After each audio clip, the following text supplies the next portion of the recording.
2026, the 379th day of the Sex Offender Administration.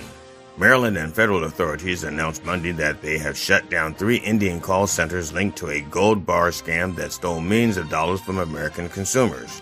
Authorities said the operation netted almost $50 million from more than 600 victims across the U.S. through wire transfer, cryptocurrency, and gold bar schemes. Indian call centers ripping off Americans is unacceptable. That's the job of the Trump administration. The Republican chairman of the House Oversight Committee says he is considering moving contempt resolutions forward after former President Bill Clinton and former Secretary of State Hillary Clinton agreed to sit for closed-door depositions in the committee's Jeffrey Epstein investigation. The GOP's favorite targets are back in "I didn't have sexual relations with that woman" 2, Epstein's Fantasy Island. Department of Homeland Security Secretary Kristi Noem said Monday that body cameras would go to the immigration agents in Minneapolis, where there have been calls for accountability after 2 deadly shootings. Body cameras will go to the agents nationwide when funding is available, batteries not included. Lord Peter Mandelson has resigned from the Labor Party, saying he wishes to avoid causing additional embarrassment. The development follows the most recent disclosure of Epstein documents, which appears to indicate the convicted pedophile transferred $75,000 to Lord Mandelson across 3 separate payments in 2003 and 2004 during his tenure as Labor Member of Parliament. Mandelson had to work too hard to stay in the Labor Party. This has been the Dr. Reverend Julie Rowe with headlines and punchlines for February 3rd, 2026, the 379th day of the Sex Offender Administration. Join me live at the Church of Last Resort Sunday mornings at 9 a.m. Eastern Time on MindDog TV. The opinions expressed on this program are those of the host or guest and should not be interpreted as statement of fact. Independent fact-checking and corrections are encouraged. We got a cup of coffee in here, please.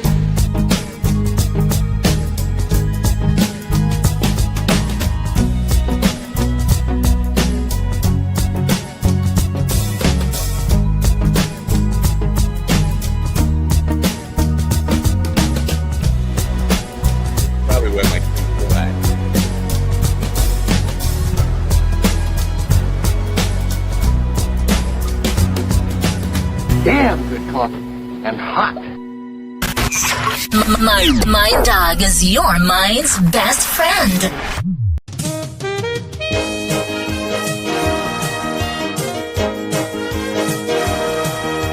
Mind Dog is your mind's best friend.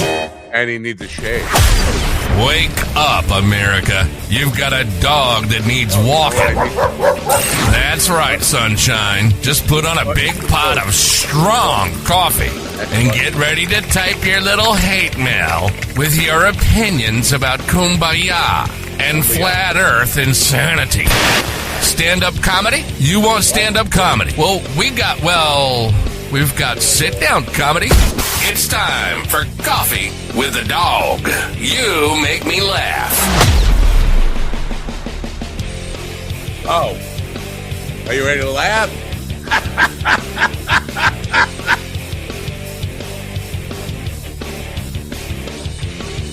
Oh, he looks like a fucking idiot. You're not supposed to say fucking early on, but man, also, you know, I can only gotta be probably too late. Good morning, folks. It is Tuesday, February 3rd, 2026. And the good thing, oh, look at that. Now that's handsome. Isn't that handsome? Although it's blind. Mr. Magoo blind, but that's fine. The good thing about February, it's difficult to say. That's not a good thing about it. It only lasts 28 days. And then March is here. And that lasts 31 days, right? So what's big? I don't know. It goes by fast is all I'm saying. Because March, it's a little bit symbolic because you got your first day of spring there. And that's what I'm looking forward to, even though it'll probably still be cold the first day of spring. I probably won't live that long. So what am I even talking about? We have no guests for you today. We'll try the phone call stuff, maybe. I don't know. I was just starting. I had one sip of coffee so far today. So if I seem a little like he needs more coffee, that's why. Because I've been moving cars around and ducks and chickens. Now she's selling duck eggs. Yeah, she's selling chicken eggs and duck eggs. I don't want to get a duck egg. I'm sorry. And the duck eggs are more expensive. Why are duck eggs more expensive? Everything is just so complicated. Where was I? Oh, I was reading an article. That's what I do sometimes. I read articles about Jon Stewart's prediction about how it's all going to end. How it's all going to end. And it's not pretty. And listen, because I was thinking about it before I read the article. Oddly enough, it's like they read my thoughts and said, you know what, you need to hear about what Jon Stewart says about this. But I'm old enough to remember. I don't know what I remember, but I'm old enough to remember the final days of the Richard Nixon nonsense, the craziness. And there was a sense. It wasn't like he just one day said, I'm resigning. There was a sense that it was coming to an end. I don't get that. It doesn't seem like, even though I have seen quite a few MAGA people right now come out and say that he's got to go. This is just fucking crazy. I mean, we got people like Andrew Schultz apologizing for their support of him. Yeah, you get Marjorie Taylor Greene took 9 years for her to say, MAGA's just full of shit. You got a lot of that. The Valhalla firearms guy is just ripping MAGA to shreds over this Epstein stuff because they're not. The Fox people aren't even mentioning it. If they are, the MAGA media pundits aren't even talking about the Epstein stuff. And if they are, they're lying and spinning it around. Oh, there's much more Democrats than Trump's not even in there. Don't even bother looking. That's literally what they're saying. Ben Shapiro is still on. It's a fucking Democratic hoax. So how is it going to end? Because Stewart, I think Stewart's right. And Stewart's smarter than me, obviously. Well, basically, you can say that about anybody. But he said his thing is that Donald Trump is not going to go quietly in any case. 25th Amendment, impeachment, death, none of it. He's not gonna go without ruining everything, like taking down our institutions with him, like total destruction. And I hate to say it, but he's right. It's kind of like I've said all along, and I'm not a smart person. Well, no, I'm not a smart person. You don't have to be a smart person to see this coming. He made in his mind, the mistake of going too easily with just an insurrection and stealing some records last time. He's not doing that again. It's going down in flames. He's taking America down with him if and when he finally goes. Because I've been saying, well, that leaves us with President Vance. Don't worry about that. There'll be nothing left once he's gone. So I don't know where that leaves us. It leaves us in a depressing February. February used to be, until my son died the first week of February, I always looked forward to February because things started to pick up then. Like winter was half over. January's the coldest month. It's a fucking drag, man. It's a fucking drag. So we got no guests today. I don't know what I'm going to do. I just talk to GD about this stuff. I'm going to do him say, oh, yeah, Constitution. Right? That's what we're going to do. Anyway, I just don't be commercial. I'm bitching about everything. Wake up and bitch. This dopey commercial is getting me copyright strikes because they put in music that I can't use with it. So now what do I do? You get your glasses on. No. You get your glasses on, you see a better commercial? No. I'll fucking play Tannerly. If that's what you're going to do to me, what should I do? I'm going to flip a coin here. Yeah, you know what? Let's go with the Melodyne loser guy. Melodyne, not Melodyne. It's Mind Bloom. Melodyne is a music app, which I would love it if they would sponsor us. And I have tons of sponsors back there. I'm just too lazy to kind of change music around on my own. Blah blah blah. It's all on me. It's my fault. I suck as a person. I suck as a human being.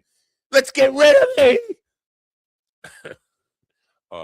Or maybe I just take some Mind Bloom and chill out. Mind Bloom is helping people achieve life-changing clinical and personal breakthroughs, alchemizing both the psychedelic medication, psychiatric care from psychiatric clinicians, coaches we call psychedelic guides, and a lot of content and meditations and programs into this really transformational experience that, because it's delivered at home, costs a lot less and is a lot more convenient for people to receive. Hey, cockblock, is that what he said? Ladies and gentlemen, in the room with me now is a man who never has to take Mind Bloom or Melodyne. GD Fenderson. Good morning, GD. Good morning, America. MindDogTV.com. Go to MindDogTV.com/merch for all the stuff that you don't need but ought to have. Support your local mercenaries and enjoy the suffering. Yeah, get my shirts. Buy my shirts, my original painting shirts. I'm putting all my original paintings on shirts this week, and just buy them. Why? Because I'm a starving artist, and I really could use a sandwich. That's why. So, do you? How's it going to end, John Stewart? I mean, GD Fenderson. How's it going to end? I have no fucking idea. Wow. Okay, that's a show for you, folks. What do you? What do you whatever it is, it's going to be different. I thought you were going to say I'm against it. Whatever. No. And whatever it is, it's going to be different because I don't think we're going. I don't see. Like I said, I don't see the regular transition. You know, something that's a natural in a natural order of things. No, that's what Stewart's saying. No natural transit. It's gonna take a gas can and a lighter and say they're coming. Like if they even said, "Well, we're gonna," he got an inkling in his 25th Amendment. Get the big lighter and a gas can and light the White House on fire. The only thing I can think of, not the only thing I think of, but when I think of how this ends, it has to end from the inside of the Republican Party. That's where it has to come from. Otherwise, it won't really end. It'll become a conspiracy. Do you understand what I'm saying? If for example, let's just say that the Democrats get back the House and the Senate with enough votes to actually impeach and remove him from office, and that's what they wound up doing. It was going to be a conspiracy. Well, it's a Democratic conspiracy because it looks like the Democrats did it alone. But if it came from the Republicans, if enough Republicans signed on and says, no, he's taking down our party, there'll be nothing left. We have to take him out, whatever take him out means to them.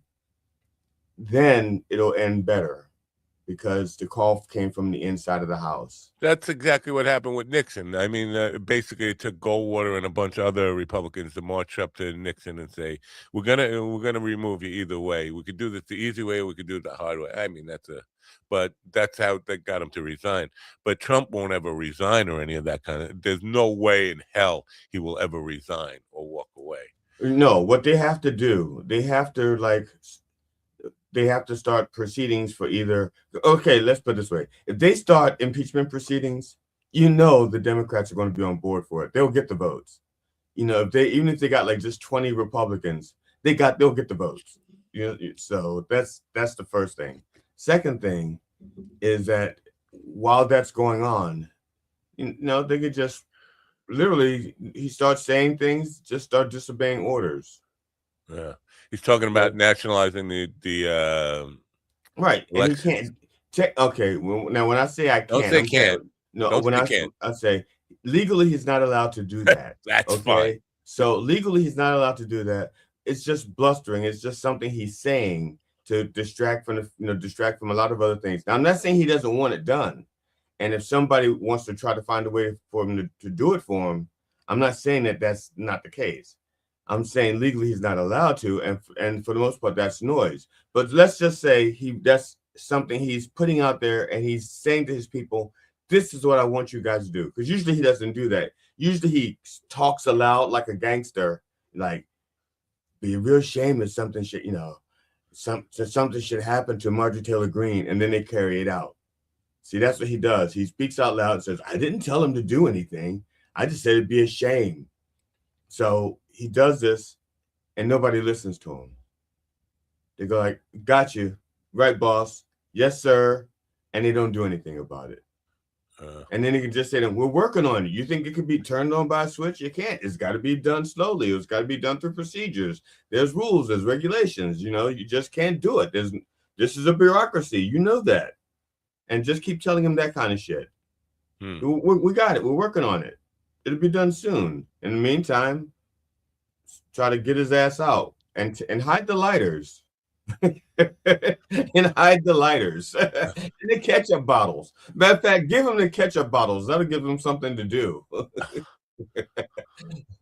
I want to ask you about something because you want to ask me about the open mic I went to last night? No, I don't. Okay. You went to an open mic on a Tuesday night. Why would you go to an open mic on a Tuesday night? Why? It was a Monday night.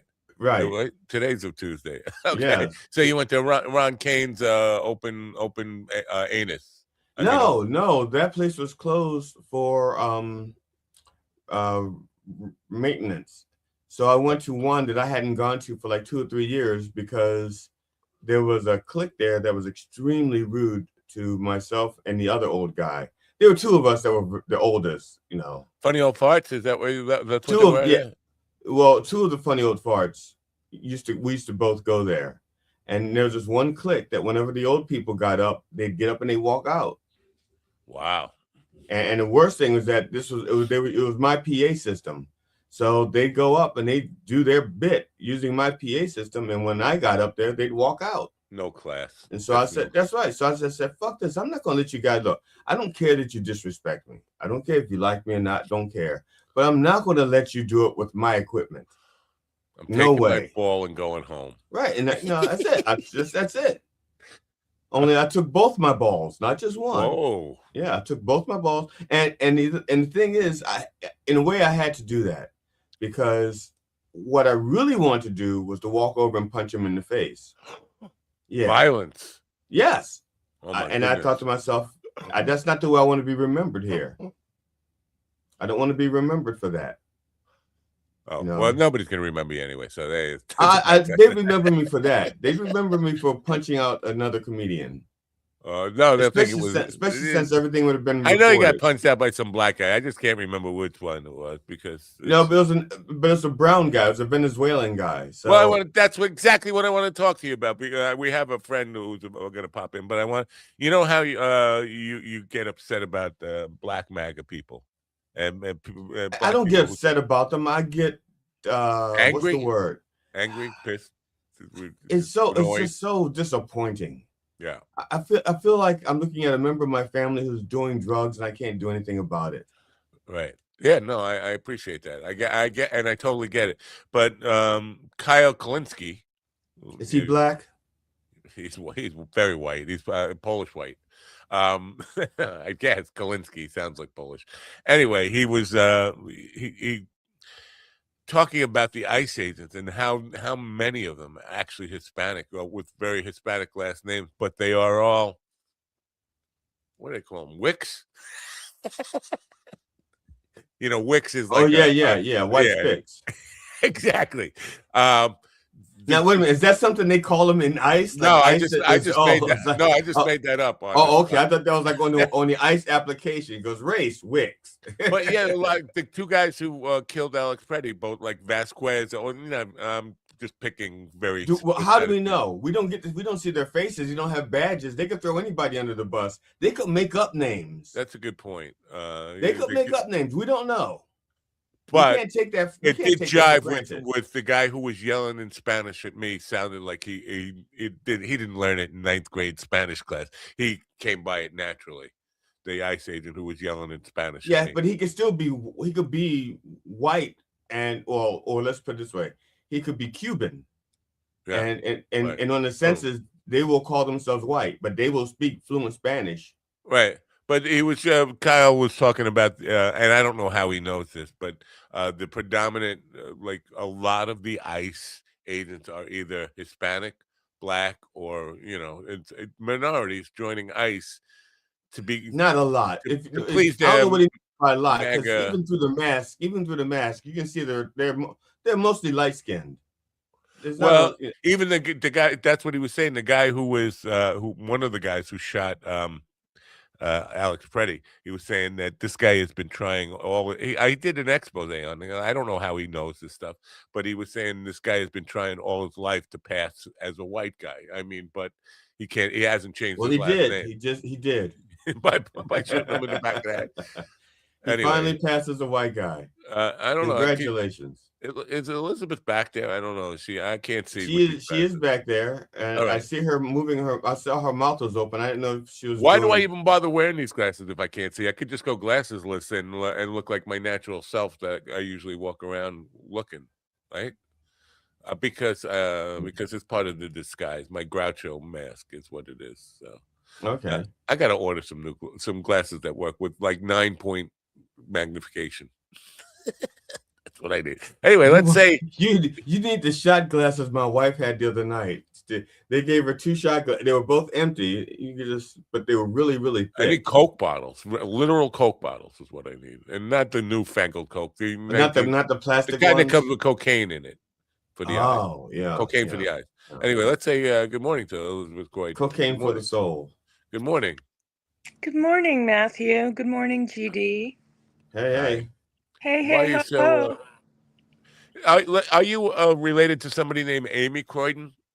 No. Is there an Amy Croydon? So, yeah, somebody started following me on Blue Sky or Threads or something, Amy Croydon. And I was like, well, that's interesting. A sister or I'll have to cousin. look her up. Yeah. No, Croydon is a rare last name. I got a gig in Croydon, New Hampshire at the Bardo Fest because my last name was Croydon. And they had the best turnout ever. Everyone came out thinking that I had some piece of the town or something, They came out to meet the Croydon. And it was this unique historical old village. And I understand there's a Croydon, Pennsylvania.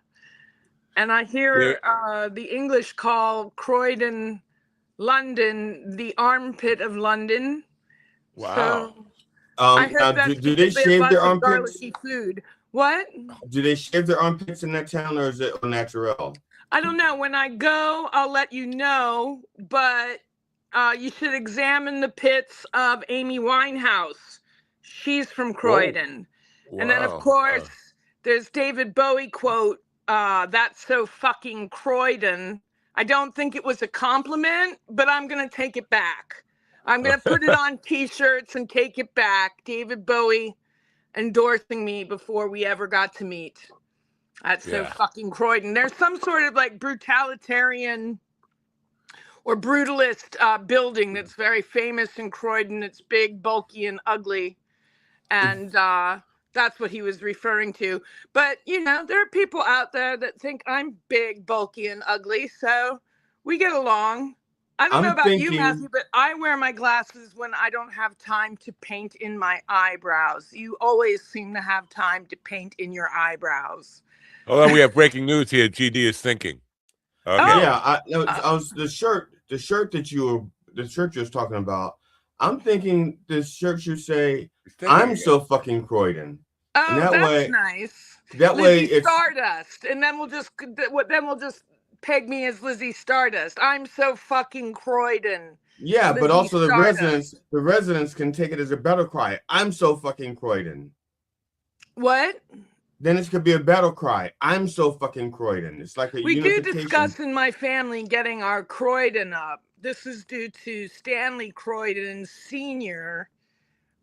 He was always quick to, I don't know, get his ire up, take umbrage, and let people know he was offended. And we told my mother, who's battling cancer right now, that Croydons don't quit. But Ortiz's do. They definitely do. Gutierrez do, right? That's the last name of the dude who shot Preddy, right? It's one of them, right? Raymond Gutierrez. He just gave up and joined ICE. What? What? Yeah. I don't know, man. Jon Stewart. We were talking about Jon Stewart talking about how this is going to end.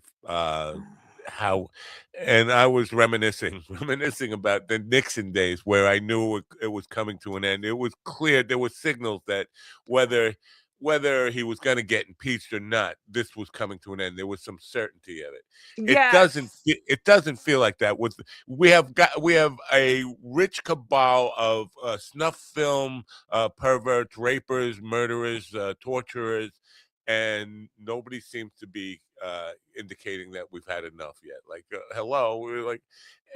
So, do you think we're getting close to the end of it? Has the Epstein stuff made a difference? I don't think we're close to the end, and it horrifies me. I'd like to be very wrong about that. Ollie North and the Iran-Contra trial.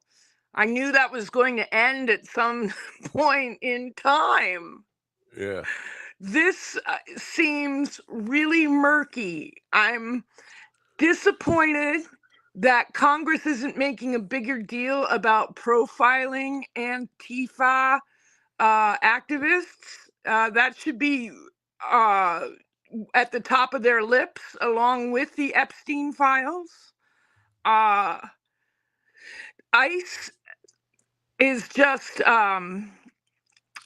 being bandied about like we should keep these guys. Like that's the answer to dealing with savage violent thugs, is to restrict their ability to inflict terror, but keep them on the leash, like as though they are controllable for the violence that the state wants to propagate, and the fear that the state wants to install. But you can't control criminals like that.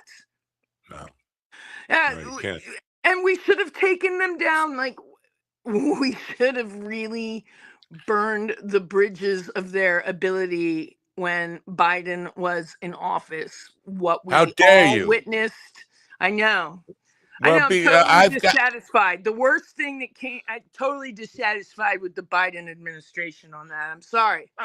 Yeah, I agree. You don't have to be sorry here, because I've been saying that even before Biden was out of office. Like, first of all, Merrick Garland was a stupid, sentimental choice. They picked him for the wrong reasons. He was not. They should have made Jack Smith the attorney general right away. Yeah, that would have been great. But this whole and the dragging his feet on it. What was he supposed to do? He was supposed to stop this from happening by any means, because I have a friend on the fire. Hill. I have several friends on the Hill. You don't need to know who they are. I'm ashamed that I'm admitting that in public. Washingtonians never talk about inside politics. But there's my friend on the Hill going about his day. And he gets this message on his phone, shelter in place. People were terrified that day. And, there were phone calls that were made to spouses about, if I don't come home from work, blah, blah, blah, love you. I don't think that the terror of the situation is discussed as much. I understand the desire to seem impervious to threats, unafraid to speak your mind, and rationally put together if you're an elected official. And I know that there are people that speak out regarding that day and their terror. Harry Dunn, Mike Fanone discuss it, unfetteringly honest. And I still don't think that the terror induced in our hometown that day is discussed enough. And to have these jerk offs and people like these jerk offs hired into a private Gestapo that will be funded whether the government shuts down or not is terrifying. And then you look at seasoned activists who are pointing up that the United States is essentially being kettled by ICE, which is a technique employed in protest where you're marching down, say, Constitution Avenue. Let's just say we're doing that. And actually, you can't really do that on Constitution Avenue because there's federal property. So it involves like the city police and the federal police. Let's say we're marching down K Street and it's all DC city police. You got the police in front of you, the police behind you, and they're going to move the police in on the sides at this particular intersection. So now everyone is kettled inside together. And, you know, that's when they used to unleash the tear gas, unleash gas, pepper spray. Right. To think that that's being done on a large scale is unnerving, but I don't disagree with the activists that are pointing up the strategic cities. They can't get into California, so they've chosen Portland. They've chosen Maine. They've chosen Minnesota.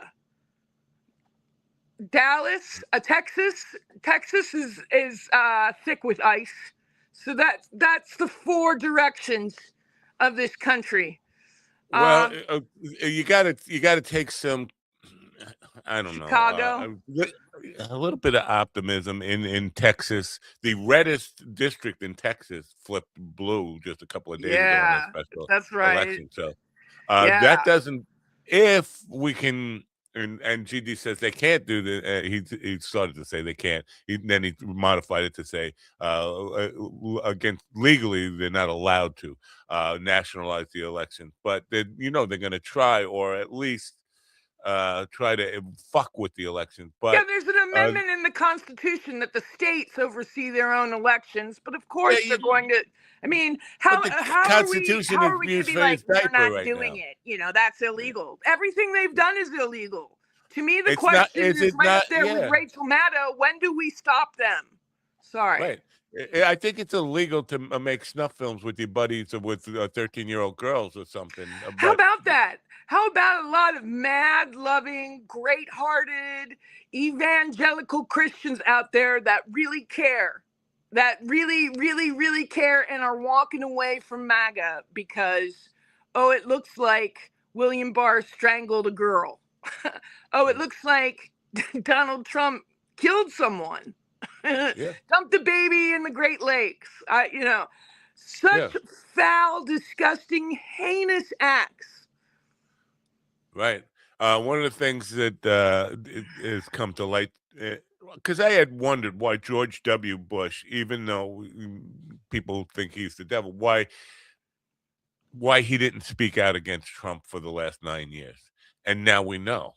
We know that his father was in the Epstein files with Trump and all this stuff. And the Bush family is protecting their own in this. Because, Jeb and W, they weren't Trumpers. As bad as they both might have been, they were not Trumpers. I was just watching video of W doing nothing but wishing Obama well.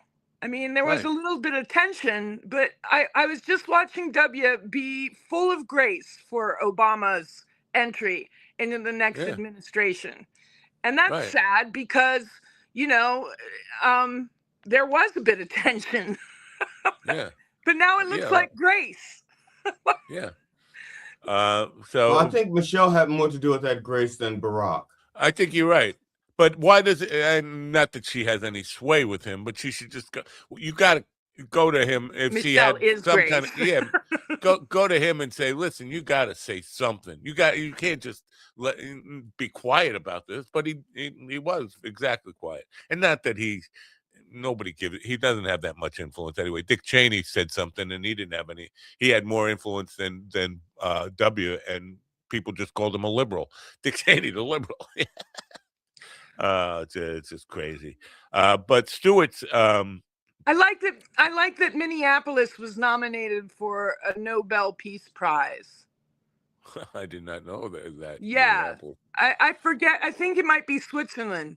Do you have your computer handy? Someone nominated I the haven't seen a entire city computer of in Minneapolis weeks. for a Nobel Peace Prize. No, I don't have any computers. I got rid of them all. I'm lying about that, of course. What were you going to say? You brought up Jon Stewart. Oh, still because Stewart is saying that, you know, last time it was ugly. Last time he lost and was being removed from office, it was ugly. He had an insurrection. He stole documents and it was all that. He said, nightmarish. This time it's not going to be that nice.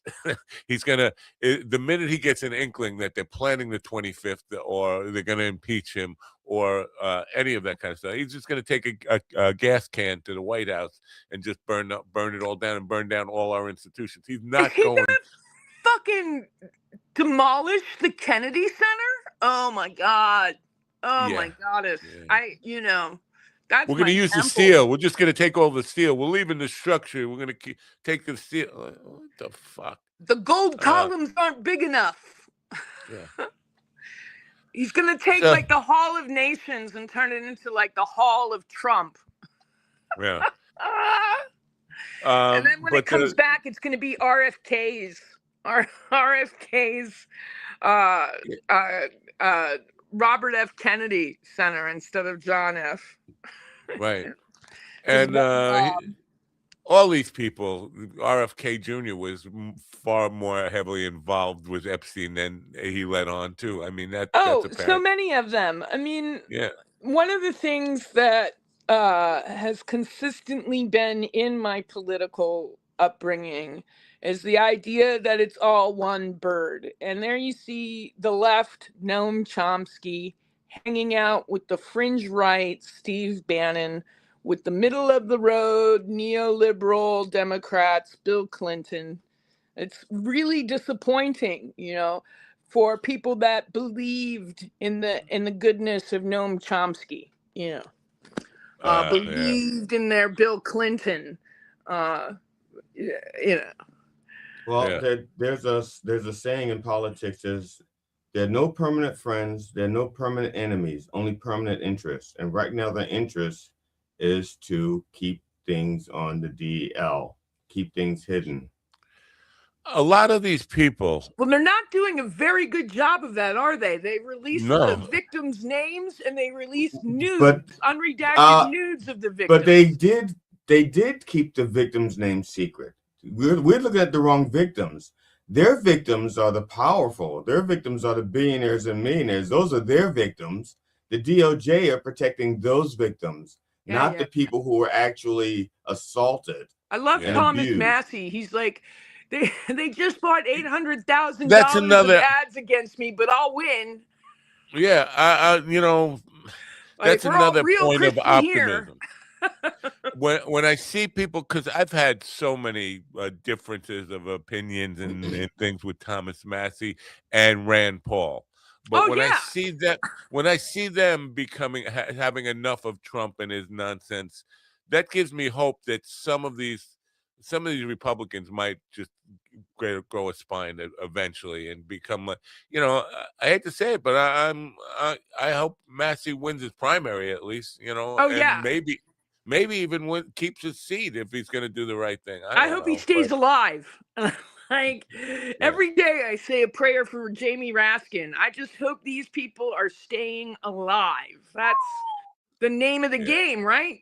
He gets a wind that the 25th Amendment is coming up, or people are going to put him in, depose him. He has hostages on the Hill that are easily kettled into a building. You have tunnels underneath the Capitol that go to the heart and a couple other places. I don't need to discuss that. But you know, like it's easy to take all of those elected officials hostage, is what I'm Right. saying. And I don't think that I'm giving anyone new ideas because we all saw January 6th. Yeah. But we all saw January 6th, but some people saw it as a peaceful protest. Meanwhile, Oh my people God. people just saying stuff loudly in a church is a riot, but people going with all sorts of So weapons and please make me hip. Okay, I know that there was a judge who refused the arrest warrant for Don Lemon twice, and Trump went ahead and said, arrest him anyway. I know that they're saying there was a protest in the church. Was it a pro MAGA protest? Was it an anti MAGA it was protest? an anti-ICE protest, but it wasn't a riot. They call it's been labeled the city's church riot. City's church riot, and like, what riot? Nobody threw a punch. Nobody got hurt at all. There was no violence whatsoever. It was people yelling, "Oh, we can't have riots like that in the church." Like, really? What? What do you? Yeah, yeah, I know. That's really egregious. Yeah, that's pure Nazi propaganda. Yeah, I thought maybe, When like I hadn't looked into it. I limit what I see because I know what's happening, and I get it all from I skim it all on Blue Sky from different sources that I follow, and very rarely do I watch a whole program on what's happening. yeah, I don't want. And I thought it was a pro-Nazi meeting that Don Lemon was breaking up the way people were discussing the issue. One of the pastors, according to what I've read, one of the pastors was an ICE agent, and people showed up there. In his part time when he's not preaching about Jesus, he's deporting people and beating people up. That is crazy. So that he's an they were ICE just agent. yelling stuff at him, but nobody hit anybody. They didn't even there wasn't trying to disrupt the service at all. They were just trying to, and it had they're trying to make it out as religious They're persecution. trying to hold It a had priest nothing accountable. to do with religion. Yeah. So, but it wasn't. Wow. Yeah. Wow. So the thing with like, I'm sure, I'm sure, because I've got people still in my life, unfortunately, who are on that side of the aisle, and they don't even really understand how depraved these Epstein files are and what exactly is going on. It makes Stanley Kubrick's Eyes Wide Shut look like just a primer day, like, this is a warm up film. Yeah, I mean, it's after so the studio depraved. cut out the 25 minutes that are missing in that movie that Stanley Kubrick fought to keep in, and then died shortly after that argument. It's a child's film compared to what we're reading in the Epstein files. Exactly. And you know what? Kubrick tried to warn us. Your friend Corey Feldman tried to warn us. Corey, he is so beautiful. I love that person. That is a true artist. When I saw Stand By Me, I mean, I was an aspiring little actor when I saw it. And it made me admire him and his authenticity. But when I saw Stand By Me after 30-something years of training and professional experience, and he was Oscar worthy before many of his peers that have ignored him knew what they wanted to do with their lives. And there he is, blazing trails. He's a firebrand. And I watched a clip. I have a clip on my Blue Sky, Miss Lizzie, right now, of Corey taking on The View. And I know, here Barbara he is saying, Walters Corey Haim and I suffered at the hands of powerful Hollywood people. And there's Barbara Walters saying, you're taking down an industry. I mean, just attempting to shut him down. And seems like an industry like that should be taken down, right? You're taking down an industry. How can you take down an industry when there are people that are not involved. Yeah. How are you taking down an industry? You're taking down names. Right. Yeah, those people are at the top of the industry or have some sort of power enough that they're like, oh, the industry will collapse. That industry is teeming with so many competitive voices that are just waiting to have the next messaging and perhaps mean it, unlike Harvey Weinstein, who was serial raping people on the side while delivering us touching, sentimental movies. So I don't see how you can take down an industry. Yeah, no, You're taking down names, and shame on Barbara Walters for saying that to someone. Is she dead yet? She's Up. got to be dead, right? Barbara Walters? Yeah.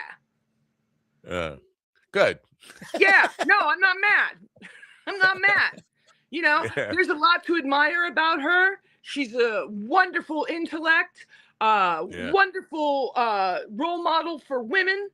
But she lost a lot of my respect when I revisited that clip of Corey Feldman discussing the ordeal and her just saying you're taking down an entire industry. Shh. I mean, she did that. She was, I'm not defending her at all. She was pretty much across the board, like quick to jump in people's shit though when they said something that was making her show too controversial. I remember clips of her like jumping in Trump's ass and really calling. Yeah, I was about to say I love her takedowns of Trump. But she also made Norm Macdonald shut up about the Clinton stuff. Well, he murdered the guy. Norm was great, and he didn't shut up about that. I know. Yeah, no, I love that clip of Norm on The View. Well, the chat room is really quiet today, and so is G.D. Fenderson. Have you noticed, G.D. Fenderson? This is the quiet. You put a cork in the bottle, a wine bottle that is G.D. Fenderson. You know that? No one can control G.D. Fenderson. I think you scare him. Look, he's scared. I scare a lot of people. I don't mean to. Can you get Steven Seagal on the program? I want to talk to him about. I need to reach out to him. I'll work on that. I need to look at my IMDb membership, find out where he's at. I keep in loose touch with him through a dojo in Germany. He's got a new wife. He's traveling. I saw that he was in the hospital recently. I will reach out to him because I want to discuss a project with him anyway. And also, I want to make sure he's okay. He was good to me. Yeah, he was great to me. I had a great experience with him. I wish he had been, better. I want to tag you in one of the shorts I put out last night from my friend Joey Gaynor, who he used to work at the Comedy Store. He started as a doorman. He's Richard Pryor's opener. He was Richard Pryor's opener, but when he first started, he got his start as being a doorman. Oh, did he work with Don Barris? Yes. Yeah. The clip he's talking about is what about the clip? He went to throw Johnny Carson out of the. He didn't know it was Johnny Carson. He just saw some drunk walking down the aisle, and he went and grabbed him, and it turned out to be Johnny Carson. And this is where he was just a lowly doorman. Like, people, what are you doing? That's just an interesting to me because he started talking about Carson going up to fuck with Jeff Altman, who was on stage at the time, and Altman did a great Johnny Carson impersonation, and somebody knew that Johnny Carson was in the other room watching Buddy Rich, and they went and grabbed Carson and told him about that, and Carson went to heckle Jeff Altman doing Carson.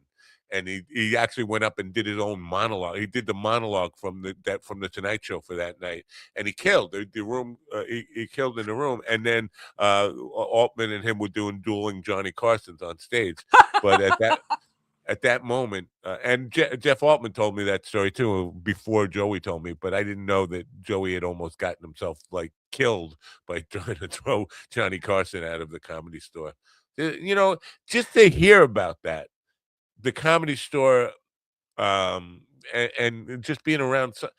to think you'd be in the same room, like in the vicinity, enough to touch Johnny Carson. To me, Yeah. that's just That like was really exceptional. It was an exceptional experience to be there. yeah. Comedy Store's still open, right? It's still, Oh, but it's not yeah. what it was. It's now because I'm not everything going moved to to say that. I mean, I'm not going to say that.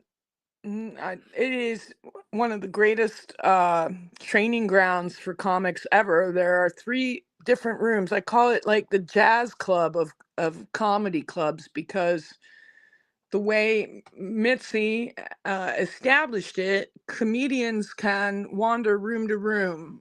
They crack down a little bit. You know, you have to be well behaved, and comics coming up aren't necessarily, you know, they don't go to acting school to learn how to present themselves in the neutral position. They, yeah. they're Did it get generally wounded corporatized or something? souls, you know. Who owns it now? It's not Paulie, right? I mean, who owns I the think comedy? Paulie does. Paulie took He his does? brother to court over it, and I believe that the court settled in Paulie's favor. But you need to double check on that. Yeah. And You then would I, think you GD know, would be fact checking since he's being quiet today, but no, he does. He's just there was he's taking phone calls. there was a battle for the ownership of the club, and Yeah. I believe that Paulie came out victorious.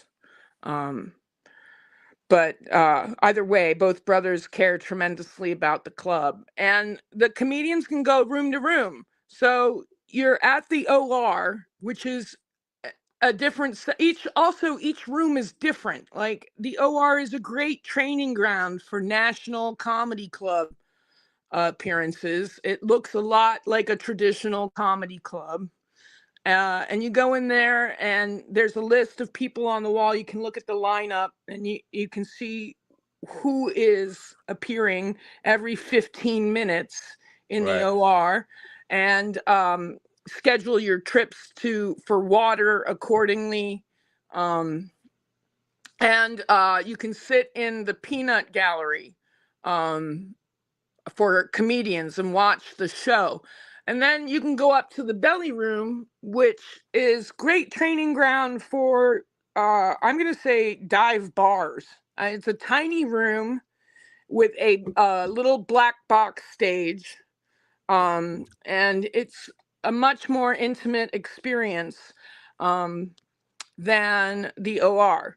And then you have the main room, which is one of the greatest places I've ever sung. I got to sing on stage at a Christmas party there. I sang Bobby McGee, and I could not believe the acoustics in that room. That was amazing. But of course, they have one of the greatest Hollywood sound people there every night. My buddy Danny is just one of the best.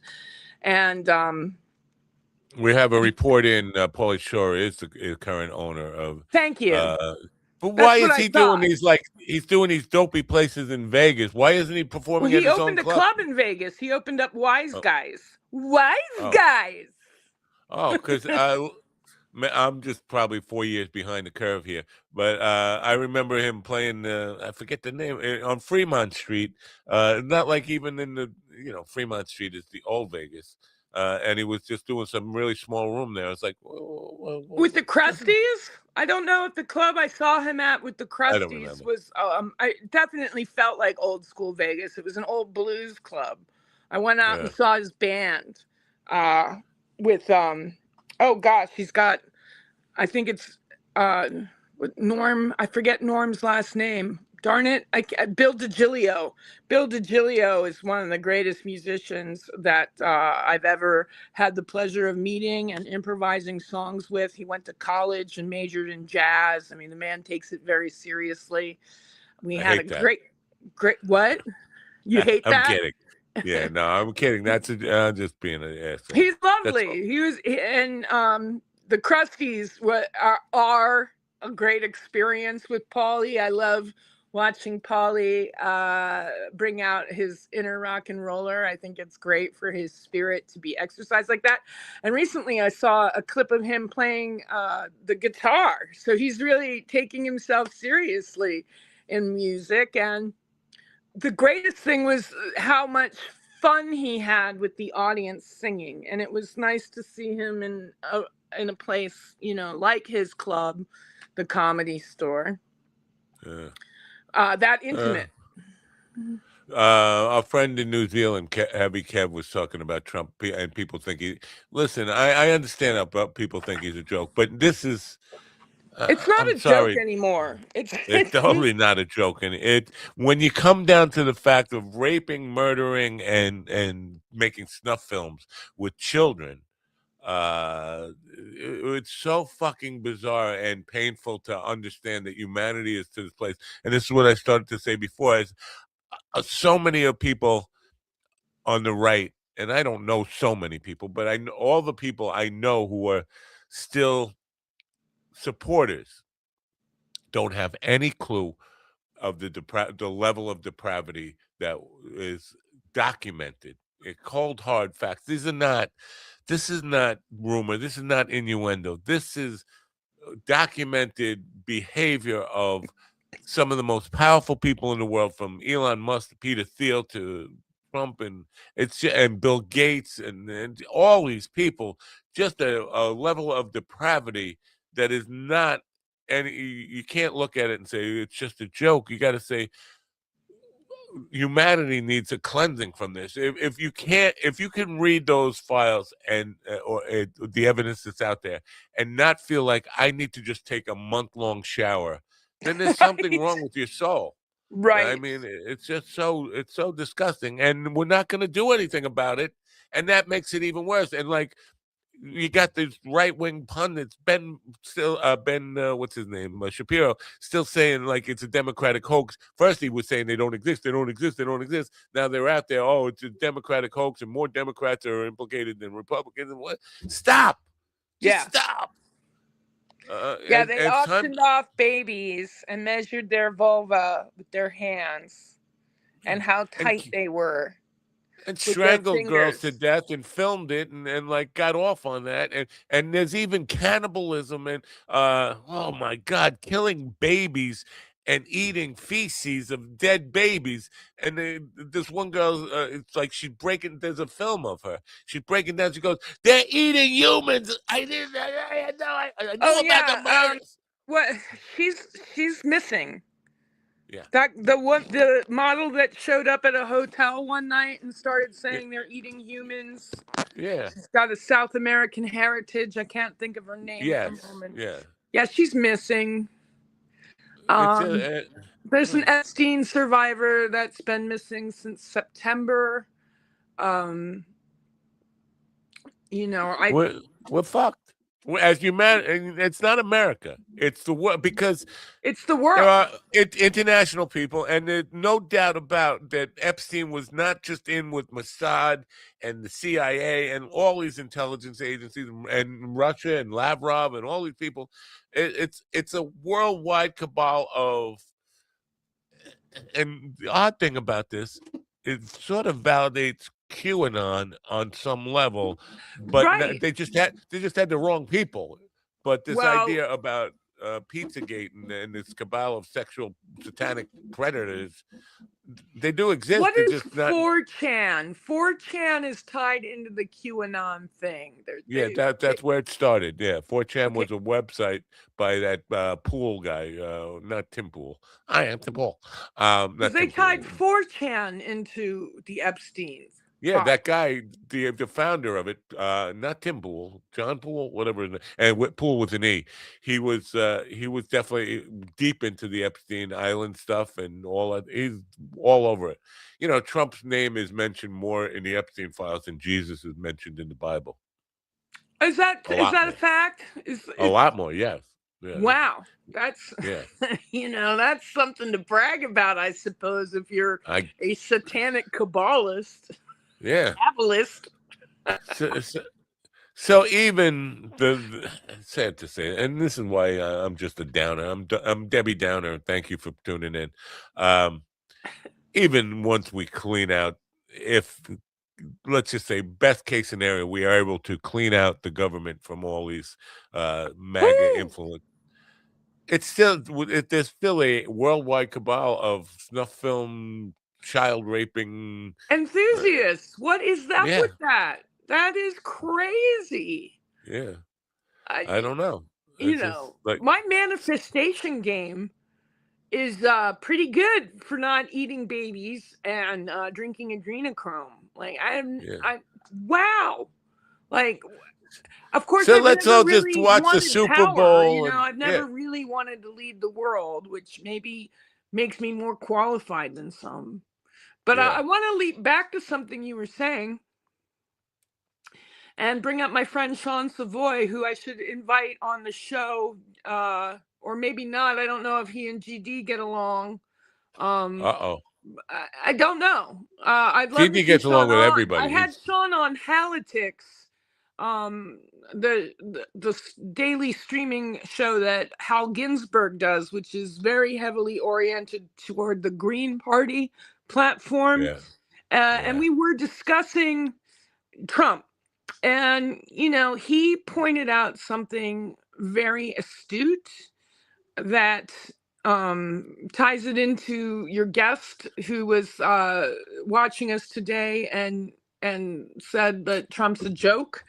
And you know, you get the heavy in, you get a clown in that wears like a big red tie and an oversized jacket and makes a lot of obscene jokes.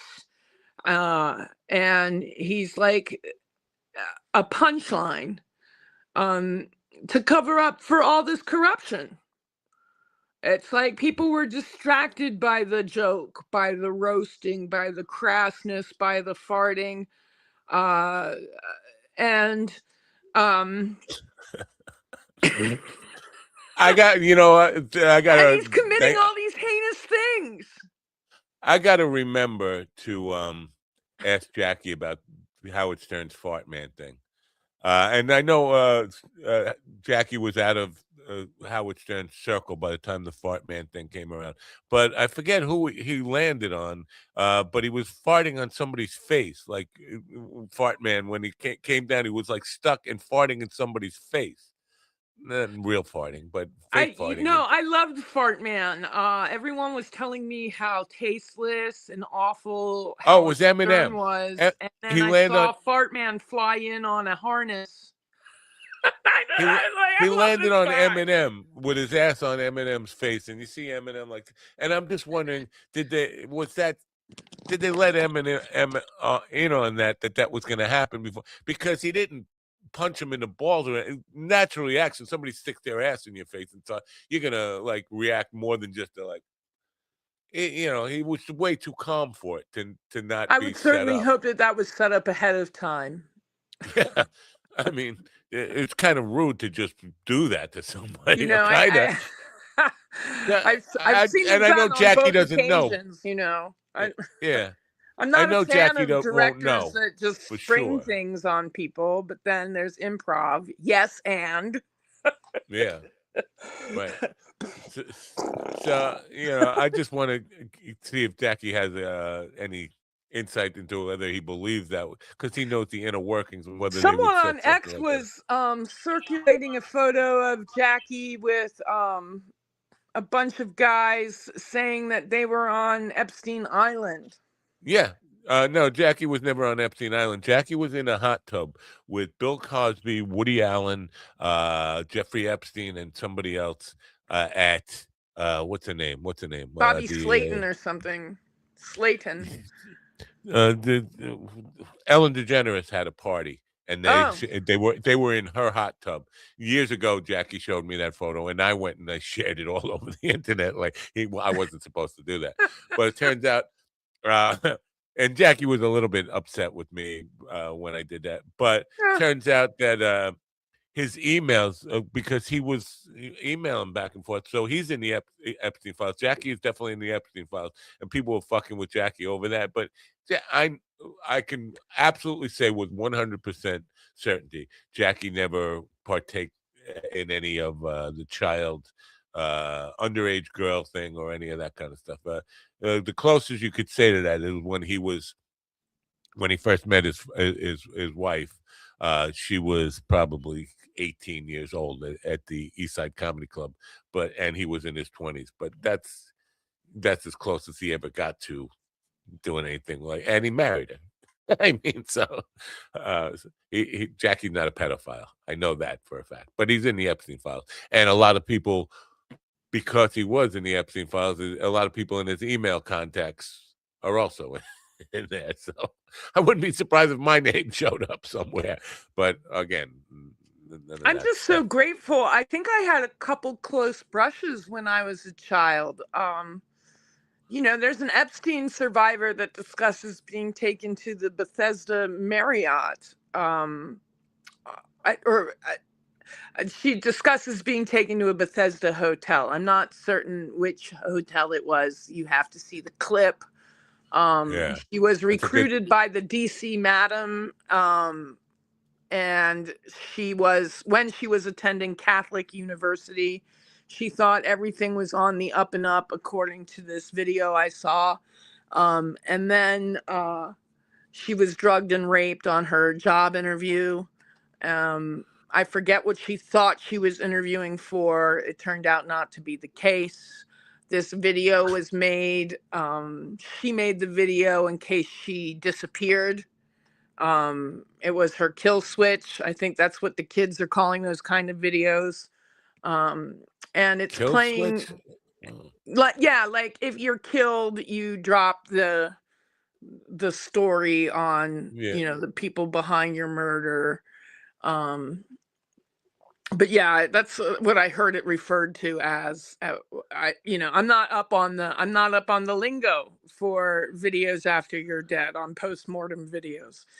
But she went missing in September of 25, and so this video's out there of her discussing things that occurred, right in my backyard. Just like when I swear, driving home from a soccer practice in the 5th grade, there was a mom who was discussing not going on the golf courses of Georgetown Prep School, which is like a mile and a half from where I live, because someone was raped at a BCC party. That was, that reared its ugly head in my adulthood as a story of Kavanaugh claiming to rape someone at a BCC party. Oh my God. And so I'm right here, where Chandra Levy was dumped and what have you. And a couple of my friends did get recruited by the Casablanca agency, who is listed as complicit with these people. And I remember telling some scout that my dad was DOJ lawyer. And I remember after that, him treating me really, really poorly compared to the rest of the girls that I was hanging with. And I thought, what is wrong with me? And now I look at that situation and go, maybe my father's job saved me. Wow. From being recruited. Wow. Thank goodness. I'm terribly proud of my father. Uh-oh. But and then I get all remember these. Go ahead. Keep talking. I remember being in a car when I was around 18 or close to 18 in New York City. I had gone to stay with a friend in what is it? I'm trying to think of the town, Montclair. And we were driving into the city and someone warned us all about Trump and the Russian hookers and how Trump was in with the Russian mafia. And, these are things that I just didn't even really take into account because I was too busy being a young, wild adult. Yeah. I felt like I was robbed of my fun when I was a teenager. So I was trying to catch up on all the wild fun I could. It turned out it wasn't that much fun, but then years later he's running for president, and lo and behold, he's got these Russian connections. It's not like the world didn't know. New York knew. New York knew precisely who he was. The whole, what is the end game here as far as like what for Putin? for Putin. Like, is it to see the United States? Because I was trying to make sense of this all. Does he want to see the United States destroyed, or does he want to own the United States somehow? Because making the United States into a Soviet type of country doesn't do anything for his bottom line. Like, personally, like, he doesn't get any kickback from it or any of that. Like, what is his obviously he doesn't want an adversary. He wants the Soviet Union to dominate the world. But other than that, because he's not going to live forever. Do you like Trump always has his own bottom line, his own bank account in mind for everything he does? What does Putin really want to get out of this? Is it just ideological? Just like I want to see the world made in the Soviet Union's model. Doesn't he just want Europe? I don't know what it does. I can't figure it out. Like, what does he want? Look, we actually Ukraine, bored PD clearly. to get up and walk away. Yeah. Clearly, he wants Ukraine. It's interesting. No, I was just looking at the big Putin, which is the way I like to order my fries. Putin. Shout out to Canada.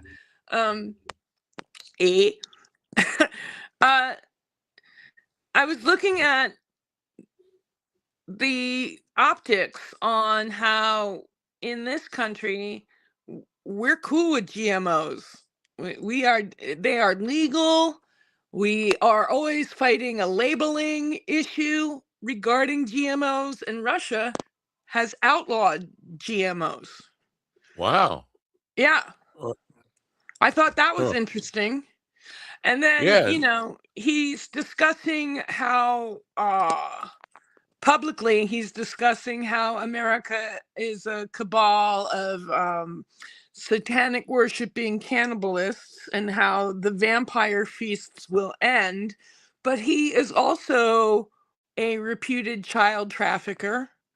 And that's not something that he escapes with his reputation. And there are all these children being taken away from Ukraine. Yeah. Being documented. So, that's interesting. But really, isn't it Israel? I mean, or I don't want to say Israel, Netanyahu. Isn't it Netanyahu? I'd love to see Israel run by someone else other than Netipot. ICE has an office there. We're cross-training with ICE. All the tactics that we're seeing on the street are Israeli IDF. How did Israel get so powerful? Were they actually... And this is running a risk of getting banned from YouTube and all this stuff, because people have gotten taken down for being too critical of Israel lately. Well, I love Israel. Okay, I follow the Knesset. It's already established. Many of my friends went to Israel due to their Jewish heritage and studied there. That they'd go to Hebrew school and they'd achieve so much in Hebrew school, they'd go to Israel and come back. So I don't think discussing Israel is going to put you in danger. And I'll just say it right now, I'm not about abolishing Israel. It's established. I'm not either. I'm asking, to be fair, the last corporate job I had, everybody in the company except for me had dual citizenship, Israeli and United States. They were all born in Israel. So I have lots of friends from there, and it's not about Judaism. But I'm wondering how a nation that didn't exist before 1948 has so much power and runs. I know it's money and all that kind of stuff, but how it has so much influence and power over the United States of America, and not just the United States of America, but other countries too. How they just seem, and it's a small, I don't know what the population is, 18 million or something like that, like Florida. How they have so much power in the world over what happens in the world now. Well, isn't it that they're a Western holdout in predominantly non-European landscape? I have no idea. I literally have no clue where they're, and I know it's money. Money is a big part of it, but what else? Is it just this biblical, the Christians are behind it because they think that the chosen people have to accept their God in order for the Armageddon and everything. This is And that, why I'm so tuned out yeah, of the Bible. I just can't even believe people are working to make this stuff happen. None of it's I real. know. I It's know. make real. It's obscene. It's like John Fugelsang coming on here. Love him. Love what he's doing in terms of making alignments with morality and Christianity. But he's like, and you shouldn't drop your wife. Right. All those 10 commandments, Moses was trying to make people get along while wandering the desert.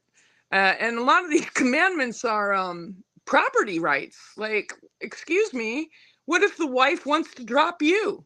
What if you both decide it's not working out? They're like, all of it is just, what if your parents beat you? Honor thy mother and father. What if your parents sell you into satanic cabal?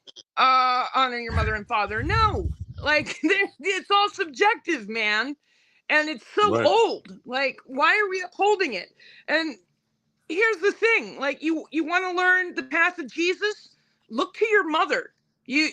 She goes into labor, you rip the shit out of her vaginal canal.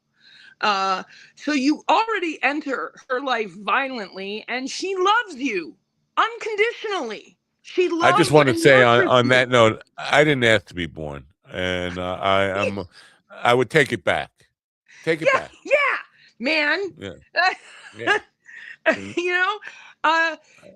We don't need in female rage. The reason why I'm not running around going Jesus is the guy is because when men run around and turn water into wine, it's some kind of miracle. But you can buy that trick at the magic shop, like bleed and don't die, and we get labeled as natural sinners. What? Yeah. What? You can. By the way, do we have? I'm sure Jesus's mother taught him the water in the wine trick. I'm sure. Yeah, I mean, you can buy that at the Hicksville Magic Shop. They have water to wine as it's a little parlor trick. I mean, the whole miracle stuff is just bad marketing. They should get away from the miracles. Whatever. Come down to what? It's like Jesus was a feminist. Maybe he was a matriarch. Maybe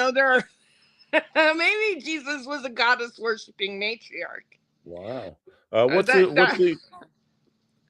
What's the thing about Zeus? People, not Zeus, Helen of Troy. Like, is there some movie out where there's a black Helen of Troy or a Hispanic Helen of Troy?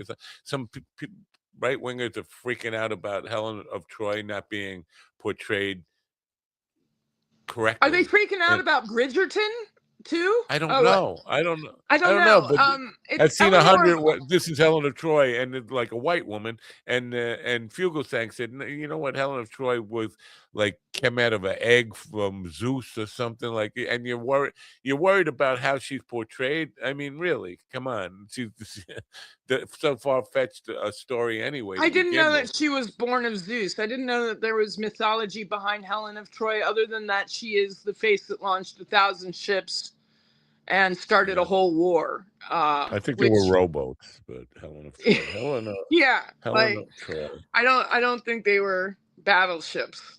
Look at me with Zeus is interesting. Like, all of Greek mythology is very interesting, and the Titans. He raped a bull. Say that again. He raped a bull, right? That's Europa. Zeus raping a. Zeus turned into a bull and raped. I think Europa. He raped a number of people. Like, rape is written into Greek myth. Helen of Troy was originally from Sparta in ancient Greece as the daughter of Zeus and Leda, the queen of Sparta. She was the queen of Sparta, married to King Menelaus. I don't know. King. Man. Menelaus. not menopause, before she eloped with or was abducted by Paris of Troy, leading to the Trojan War. She is often called the Helen of Sparta, to denote her birthplace. But there was some, all right, okay. But, Fugle thing with the a lot of guy. myths about Zeus. He's raping chicks and then turning them into inanimate objects.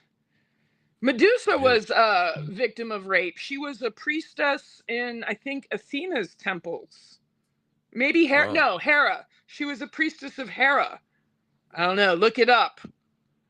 I'm going way back in my education.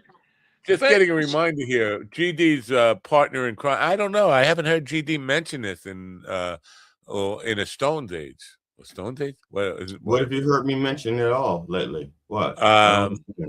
Alan Katz, your partner in crime there, Alan Katz. It's his birthday today.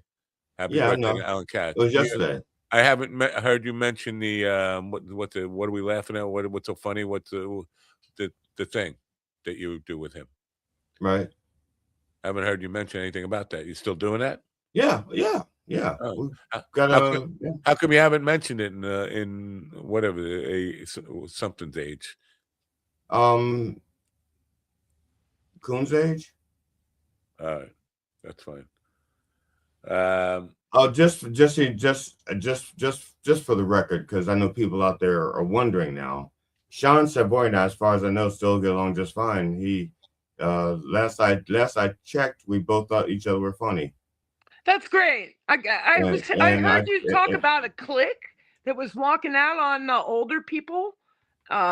Before I came on, I was wondering who those people were. No, Sean and I, last I checked, we had a mutual admiration club. I think he's very talented. You should have him on the show. I've invited him many times. I'll invite him. I believe me. I invite people whether I get along with them or not. If they have a talent that they can. Me too, GD. Me too. I learned that you can learn a lot from someone that you don't get along with. And in both in the martial arts and in comedy. So, and you can respect someone you don't get along with. Oh, that's a little bit far. I'm not going to respect them. I'll just have them on the show. No, I'm just teasing. Sean works incredibly hard. I love his puppets. I hope he comes on here, and I hope he brings his puppets. I've stopped asking a lot of people to come on, even though there are people I would like to ask to come on. I don't know. I'm a little gun shy. Not like rejection hurts or any of this stuff. I just don't want to be a pest of some people. It's just like, oh, you again? Why? Yeah, exactly. And not only that, I'm trying to treat people like grown-ups. I give them an invitation and I give them a reminder. If they want to do it, fine. I mean, how many times did you have to invite me, Matt? You didn't have to invite me because I found out about the show and I reached out to you. I accidentally left the door open and you just walked in. Yeah, but the point is, I wanted to be here. At least I wanted to do the interview, and I showed up. Right. These people, if I'm going to treat them like grown-ups, I give them an invitation. I give them a reminder. If they don't want to do it, fuck them. Yeah. And I don't mean that in a bad way. I just mean I have my own life to worry about. I'm not going to worry about all the people that don't want to, do things to advance their career. Yeah. Yeah. Hell, Blind Mike came on here. I don't know that I'm advancing my career. I may be advancing my way to a camp. Well, some people's careers can't be advanced by us because we're not big enough to advance their career. They already can advance, but it's a different audience. For some people, it's a different audience. I mean, it's like the people talk about done way past funny. It's like, yeah, but I'm on YouTube, I'm on Roku and on Spark TV. People from that audience gets to see you, whether that's a different audience, and it's expanding the audience. So, this is I don't look at it in those terms. I just think they're is an opportunity to have a conversation about things that you care about. There's things that, whether that's your career, music, Oh, you remind politics, me of current Charlie events, Rose, any of Matt that. Napo. You remind me of everything good of Charlie Rose thrown in with a little bit of Stern. You know what I used to get a lot, and What? it was embarrassing, but in some way flattering. Also, Tom Snyder, because Tom Snyder was like a bit of a goofy old man talking to you. Because I used to do a lot of young musician interviews, and I remember Tom Snyder with Johnny Rotten, and even with John Lennon. He was just like a goofy old bastard, but still compelling interviews, even though he was a generation or more removed from the people that he was talking to. He still I seemed worry to. about people like Dick Cavett and Charlie Rose and Tom Snyder being lost. I really liked what Dick Van Dyke had to say around his 100th birthday, that the art of conversation needs to be brought back. Yeah, definitely. I mean, there's so much of everything has to be conspiratorial. The bro sphere has ruined talk TV, talk radio, all that kind of stuff. It becomes about like, I don't need any proof of anything. I'm just going to put stuff out there. We're just talking, man, and I don't really need to know what I'm talking about. And Well, it look at me becomes. coming on here and not knowing about Helen of Troy and not having a computer handy to do my homework. I feel like I'm riding on their coattails. Like, if I was to hold myself to CNN standard, I would have prepped for your show. But yeah, no, the bro culture This bothers me a guy, bit. a British All of guy I've those. been watching, and I don't know his name. He put I forget, rational something on YouTube. Anyway, this guy is really good at taking apart just nonsense stuff. And the last one I was watching, he was Candace Owens was saying, "I'm done with the cult of science." He's like, "You never were in science. You don't know anything about science." And then she was quoting that Andrew, whatever his name is, I can't think Cult of of his name. science, the cult of science. Right, that's what Okay. she was saying. And Andrew, Okay. the pedophile guy that was locked up in Poland for a while, and then Trump, he's a friend of Trump now. Tate. Yeah. So they were just saying, I don't need data. I don't need research, man. I've been around. I've just seen shit because I just been around. Like, come on, that is not how you kind of base the advancement of knowledge.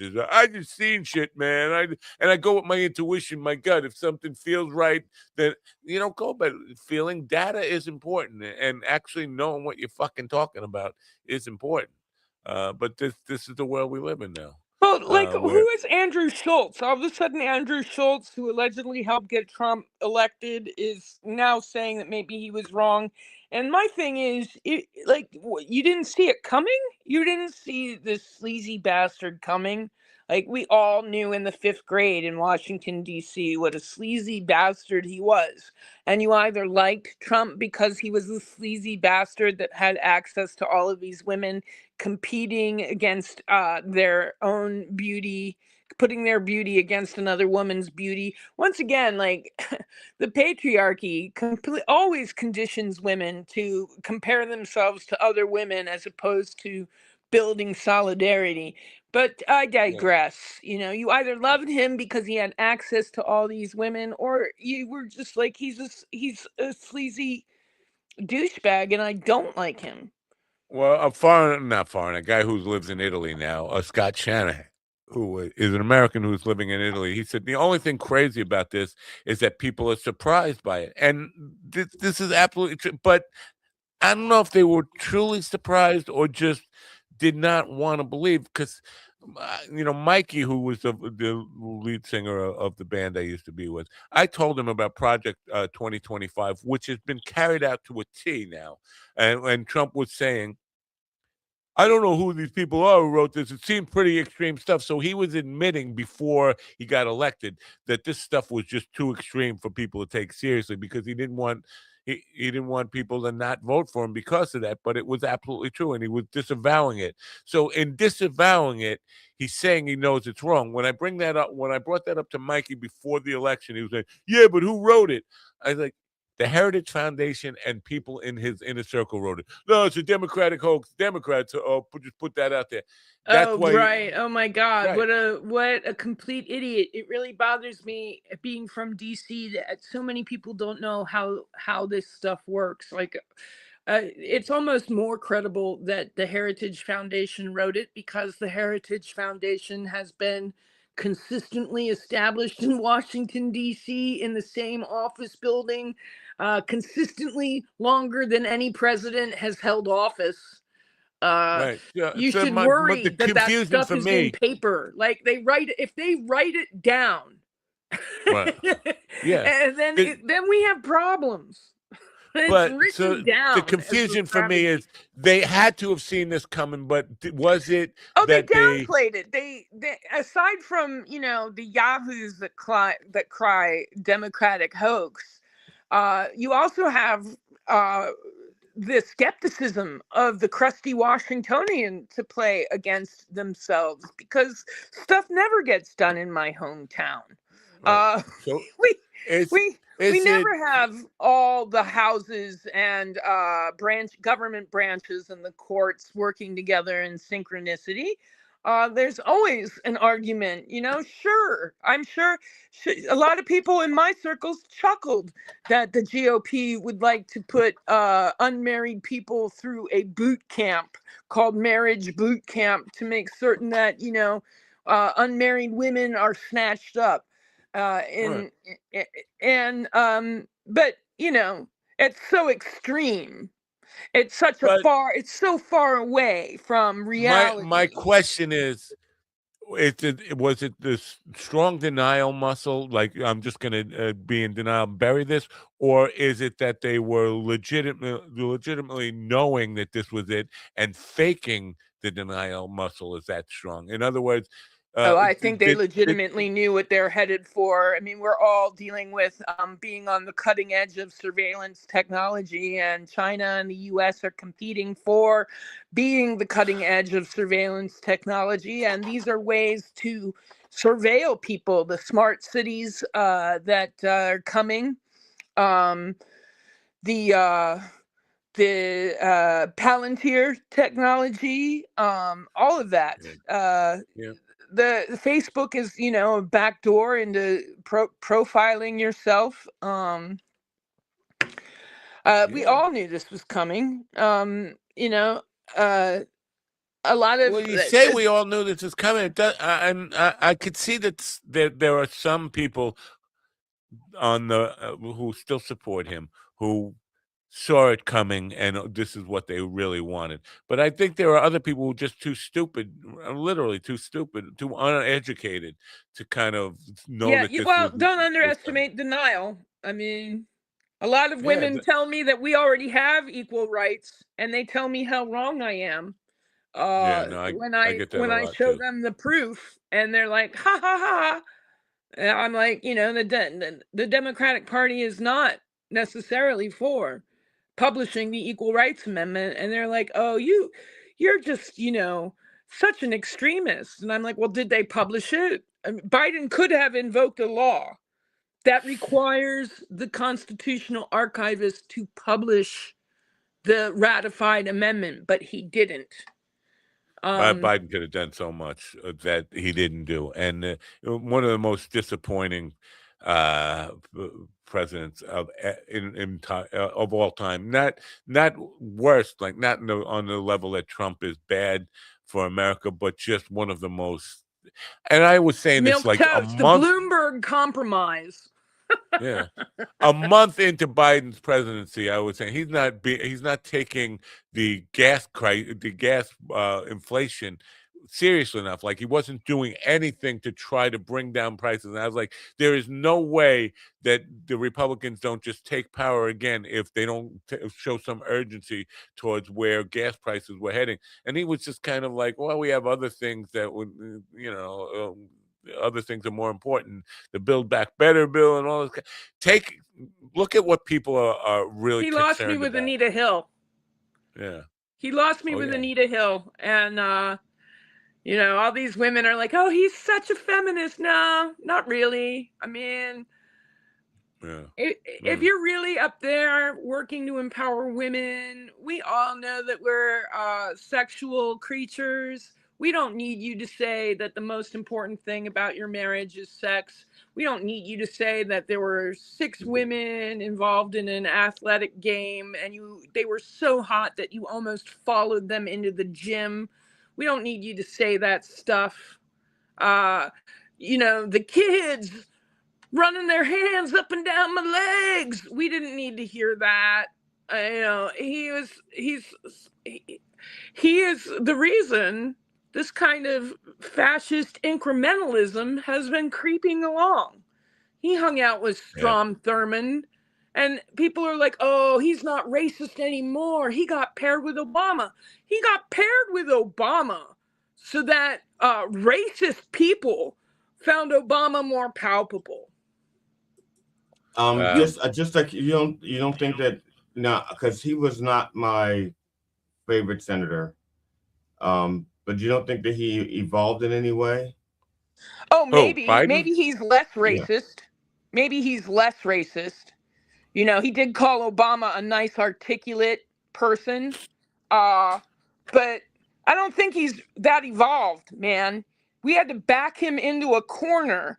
I had to interrupt the Senate to call out the placebo legislation that was designed to delay women's equality, and he could have had it published, but he didn't.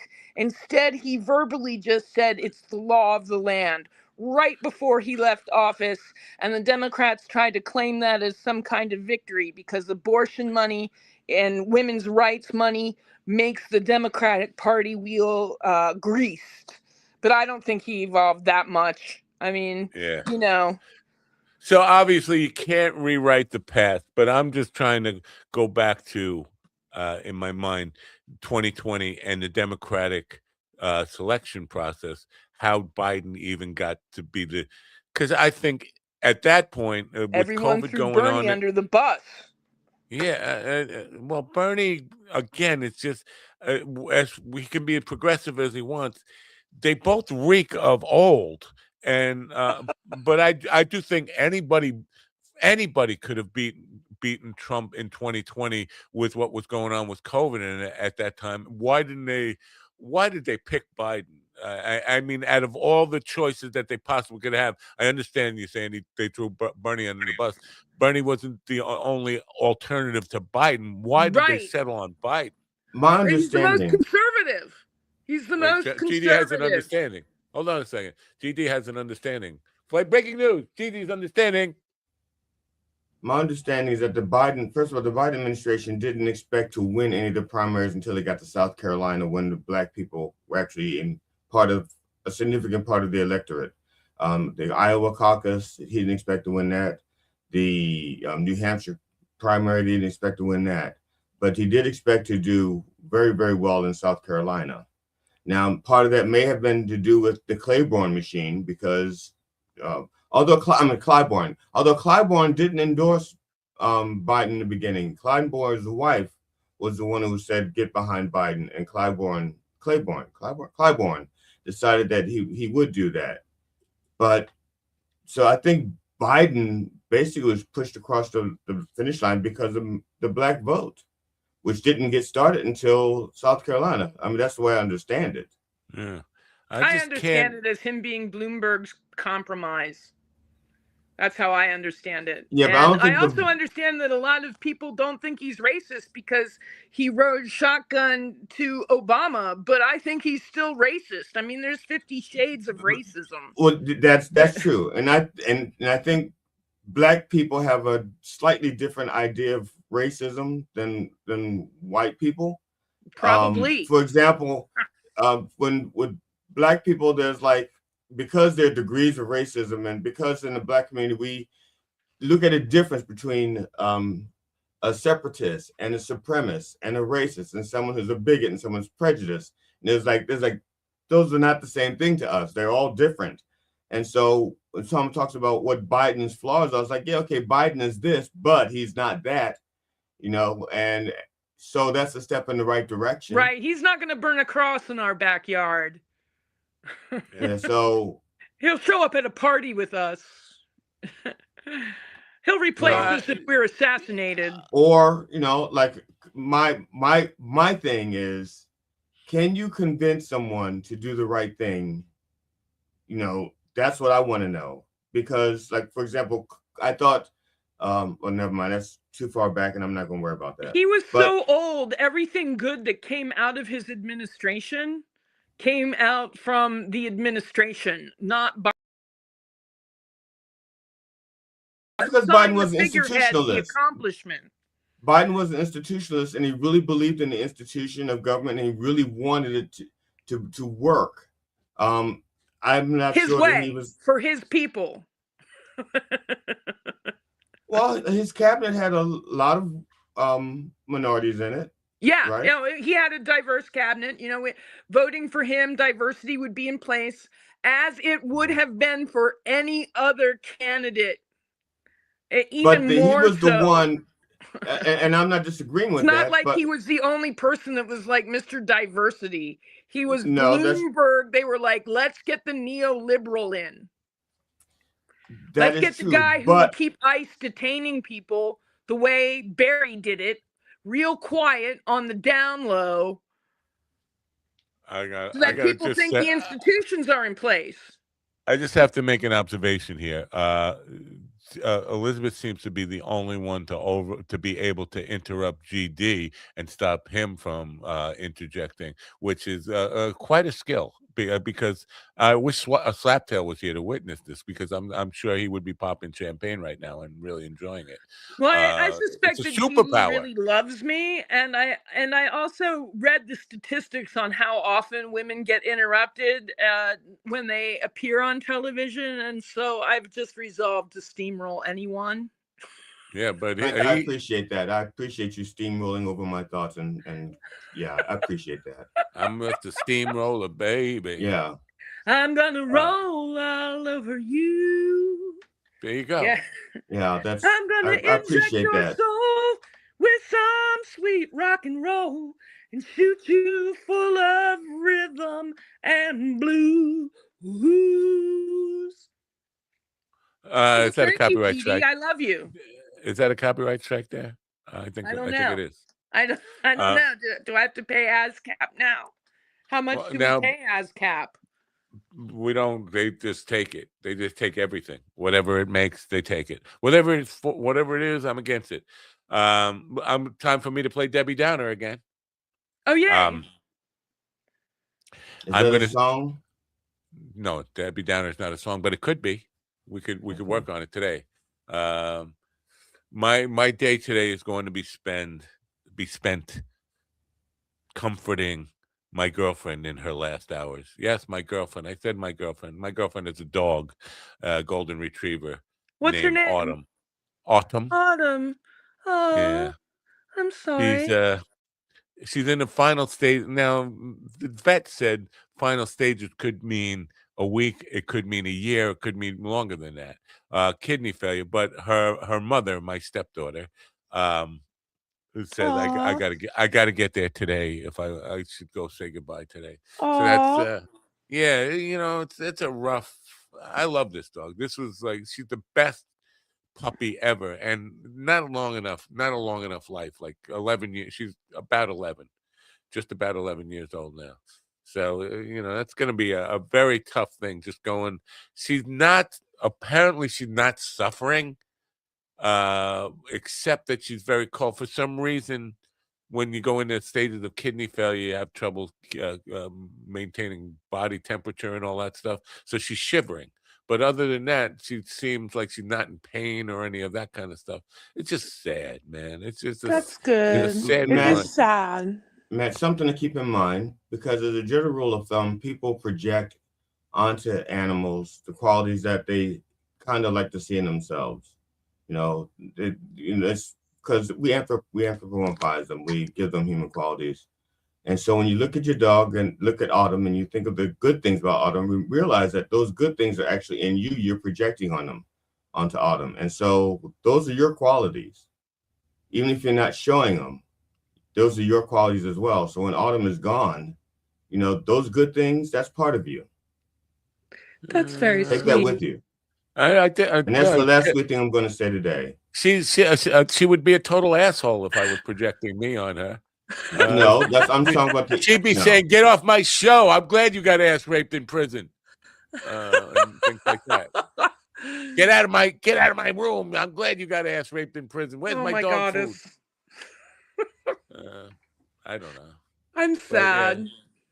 Yeah, it's sad that it happened so quick because she was here 2 weeks ago and I was spending time with her, and not that she was getting old, but there was no clue in my mind that she was near death.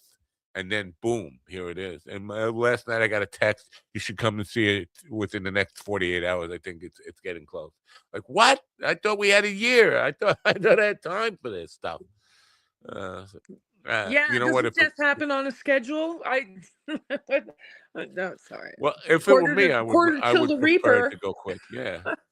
This is why I don't go to doctors, because I don't want to hear you got 2 months to live. I just want to live like I got 2 hours to live. Yeah, so that's how I'm going to spend my day today. It's just a very depressing winter. This has got to be the most depressing winter of my life, I think, with everything that's going on. So it is bleak out there, surrounded by ice. No, regardless of how I look at it, ice is in my backyard. Yeah, they're everywhere. Literally. You know what's I brought my dojo a flamethrower, so in hopes that we would be able to melt some more ice. Isn't that a song? I bought my dojo a flamethrower that had no flame. No? Do I have it wrong? I don't know, a surprising trend here on Long Island. And not like this has never happened before, but cars, trucks, just driving through stores and mini malls and all this kind of stuff. It's been happening like on a very frequent basis. Like another car drove through a mini mall or something. And poor Louisiana got another mass shooting during their Mardi Gras parties. Oh, mass shootings. Well, you don't hear them, but they've been kind of on the back burner lately. I don't have driving on my mall for things to do in my downtime. Mass shootings have been displaced by ICE shootings. So we probably had like 9 or 10 mass shootings in the past few days, but with the ICE shootings taking precedent, we just don't know about them anymore. Yeah. Well, but the ICE things are just one at a time. They're like but I'm saying they're hogging up the headlines. Those government sanctioned snuff films are hogging up the headlines. Yeah, I had to look for the mass shooting. 6 people were shot at a Mardi Gras party in Louisiana. When you got to go looking for a mass shooting. I know. What's this world coming to? What yeah, because that's due to cannibalism and child fucking.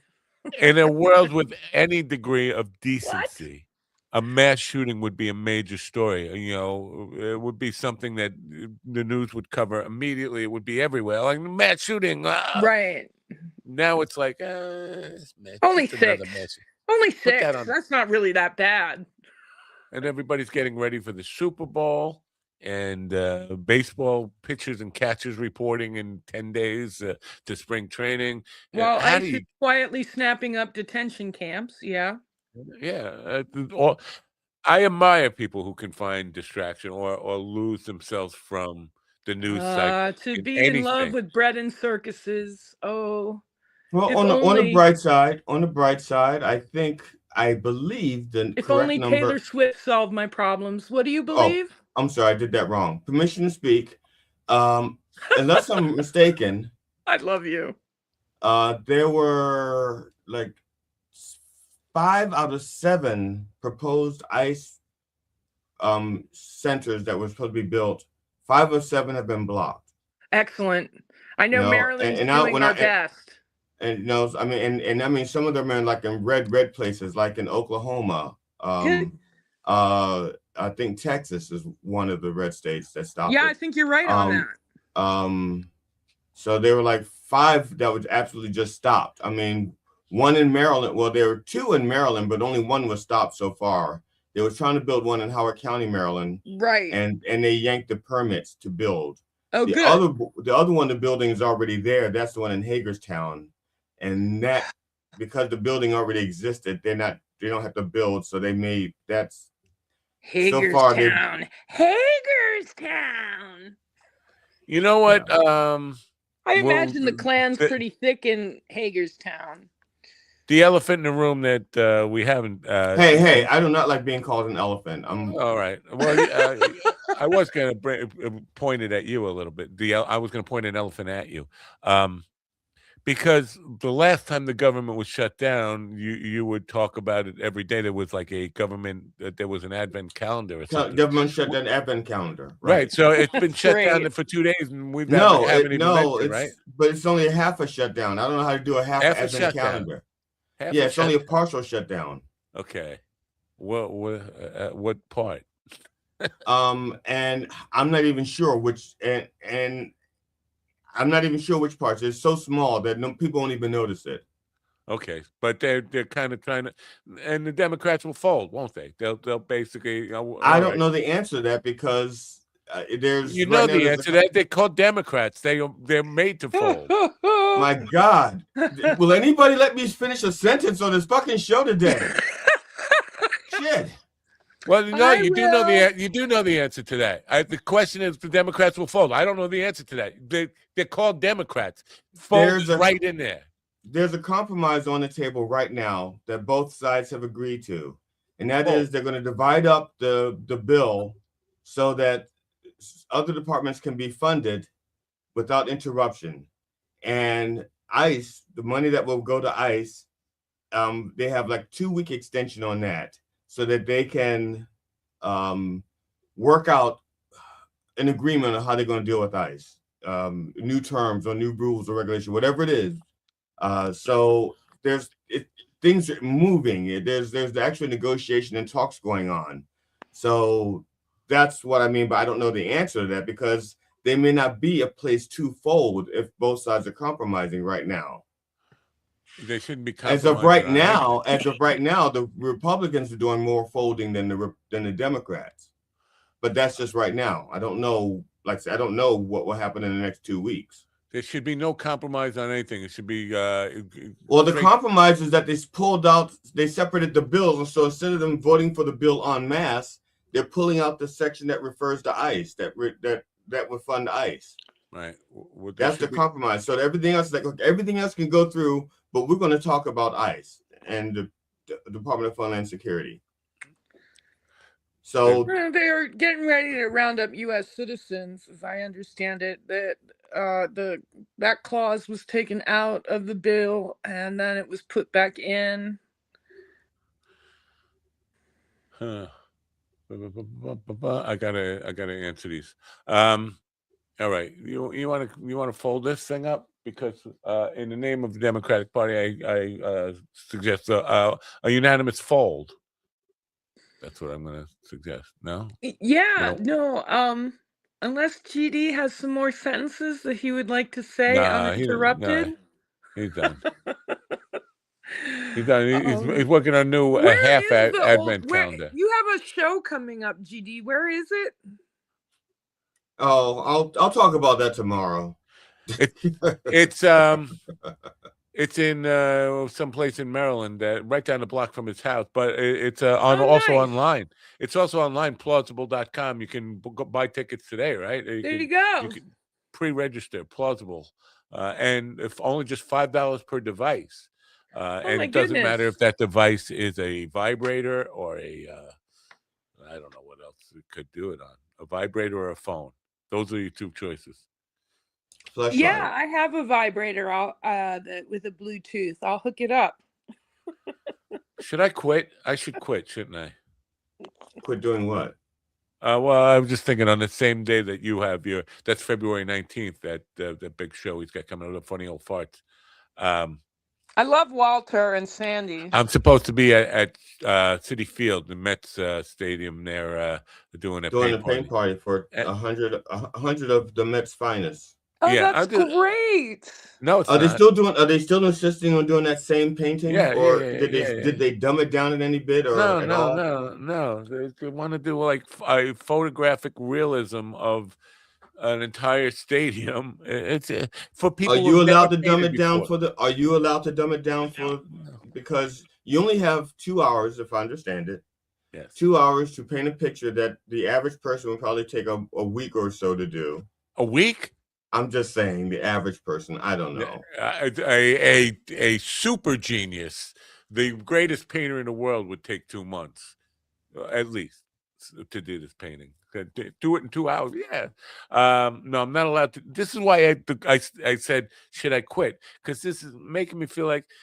So what do you do, Matt? Do you break down break down the painting, like you put it on a graph? You take a photograph and you put a graph on the photograph and have everyone paint a different section? Everyone paint their square? What do you do? I come in, I pre-paint it, and it's a photograph. It's a literal photograph from 2015 of the playoffs, the first day of the playoffs, and it's pretty big. So I got to print it. I got to paint it on a nice big canvas, put it on the easel there, and then have a blank canvas next to that, and then pass out these smaller canvases. They get 5 colors and 2 brushes to do a photorealistic painting of a baseball stadium with a flag, a scoreboard full of people. Available? So can you pull the picture up? Do you have it available to show people or no? I don't think so. It's I okay. gotta dig. But it's complicated. It's very complicated. Sounds awesome. I'm excited for both of you. I'm really happy that GD's got the Old Fart Show going.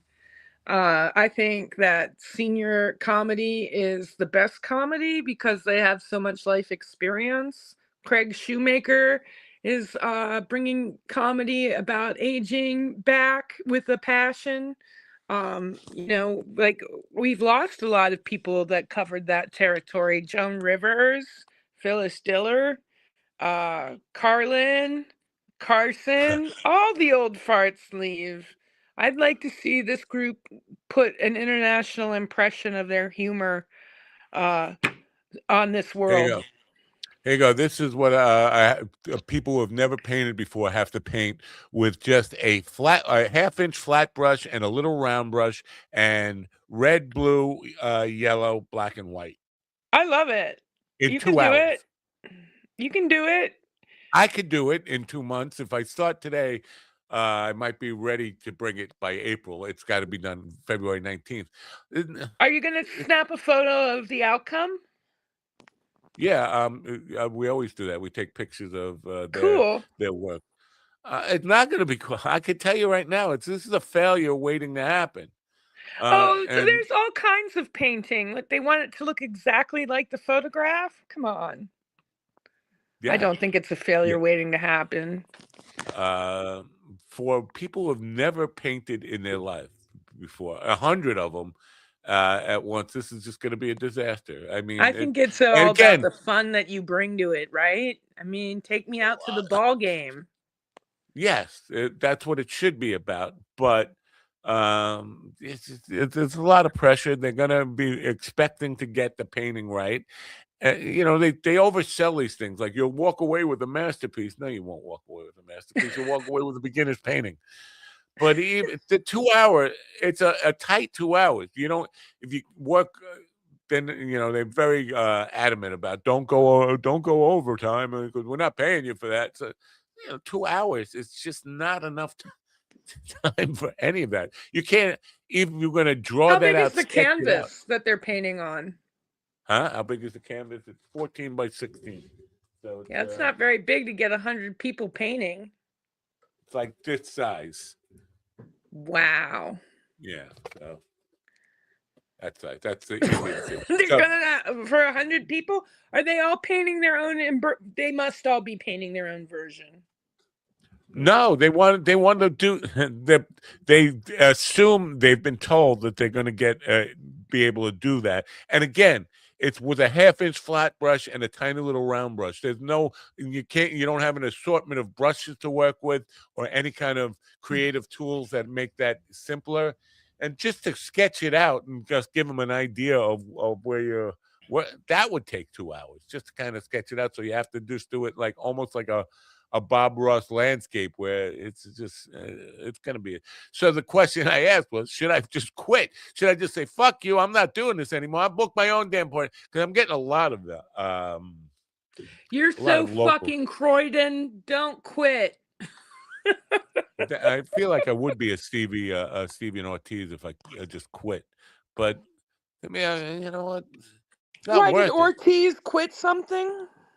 Yeah, he was adamant about this UFO thing and conspiracy theory stuff.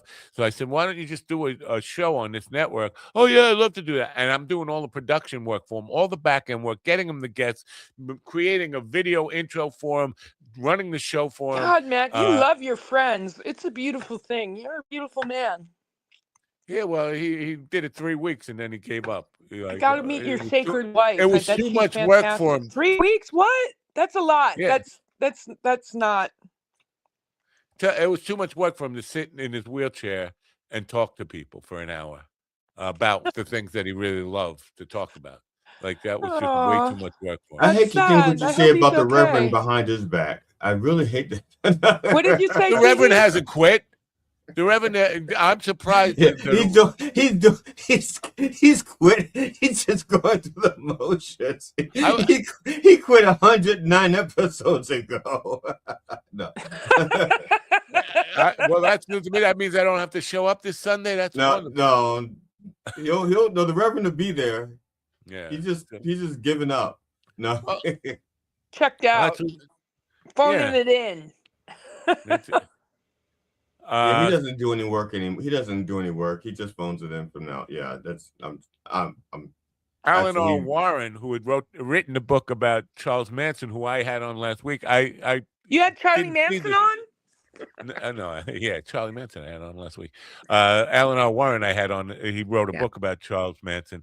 I didn't notice, but Stevie's stuff came up in my memories the other day because it was a year ago that he was doing that show, and Alan Warren commented on that, how easy it would be to get guests for a show like that. What was it?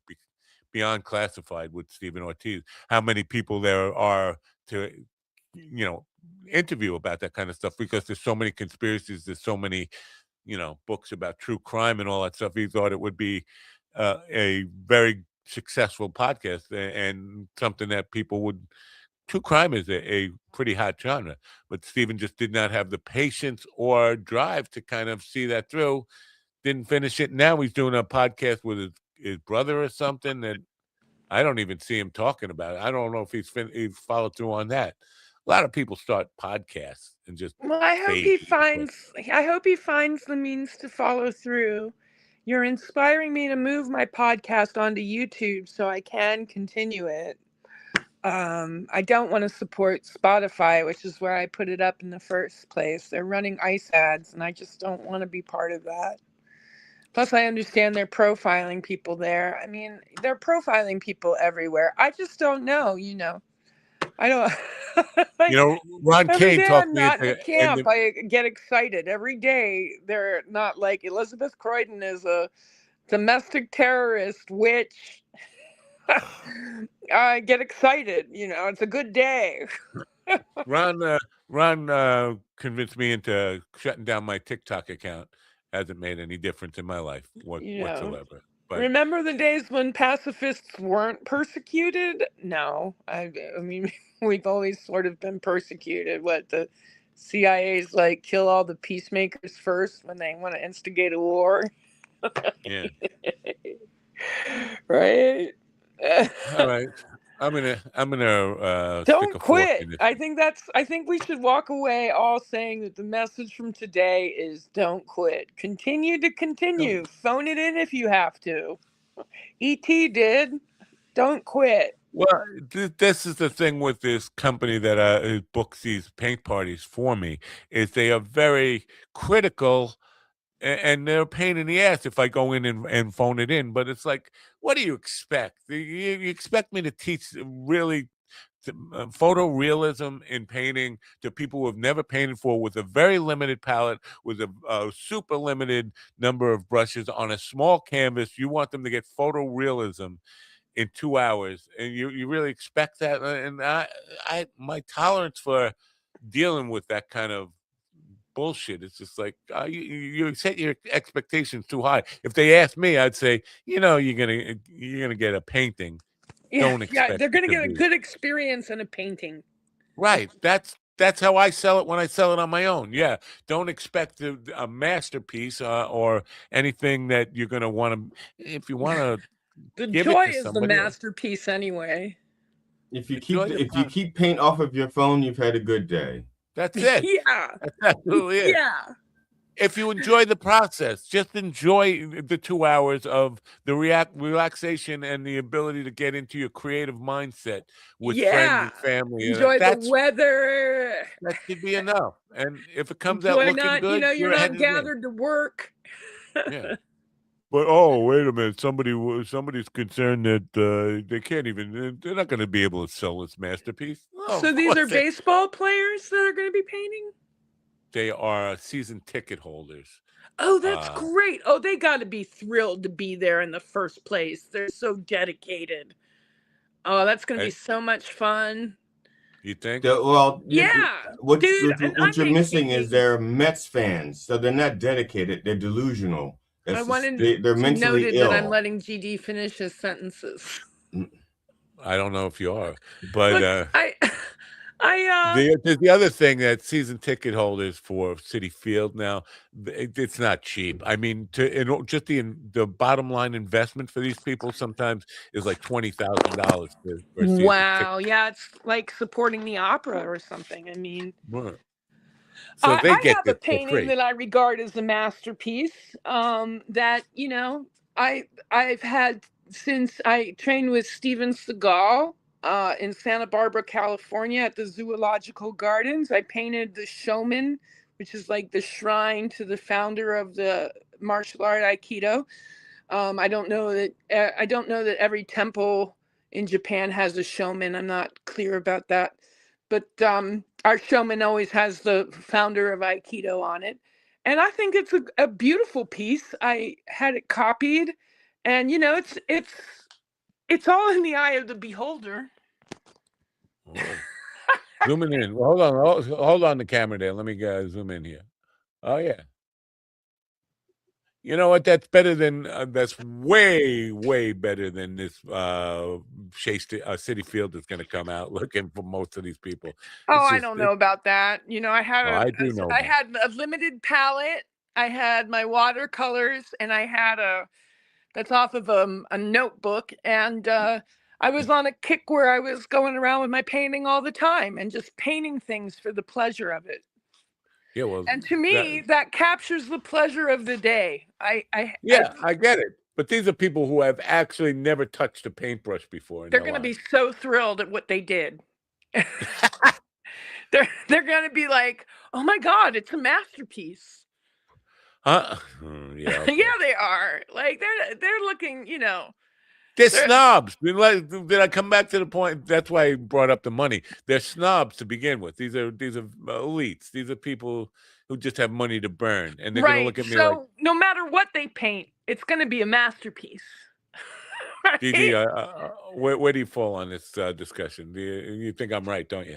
Tell me you think I'm right. I wasn't even thinking about it. I was thinking about something else altogether. You were thinking about me going and laying down with the dog and hugging her and saying goodbye. No. No. To be honest, if you really want to know, I was thinking about a young black kid. Last night, a comedian who said to me after my set that he says, "I used to really look up to you, but tonight I have to wonder, are you still one of us?" What? Yeah, one of us. What? Who is a black person? If I was still a black person. Okay. What? And so, and he hemmed and hawed like he didn't want to tell me what I had done to offend him. And I said, look, you're here. Tell me. I might as well tell me. I said, you can't offend me. You can't hurt my feelings. So just tell me. That's not true. And so, and eventually he told me what it was that I said that had offended him. And he says, I think you should have done this. And so I pulled out my script and I said, go ahead, read through it. And he started reading through it. And I said, see that part there? He goes, I said, that's what you're talking about. I said what you just, I said, you're mad at me because you got mad at something I said, so you stopped listening. So when I said the thing you wanted me to say to make it better, I said it, but you didn't listen to it because you were mad about being, the sentence before that. I think you owe the audience a little more than this. I think you need to be more specific about exactly what you said and what he was looking for, and what you can't just leave us hanging here guessing what it might have been. Yeah, do I know this kid? He was probably just jealous of you, GD. You don't know the kid, but come on, what was the joke? What was he looking for? It's not a joke, it's a premise, and it's too long. We're wrapping up, but that's what I was thinking about. I wasn't thinking about this. I was ready to talk about it a lot earlier in the show, but it's yeah. Are you one of us or not?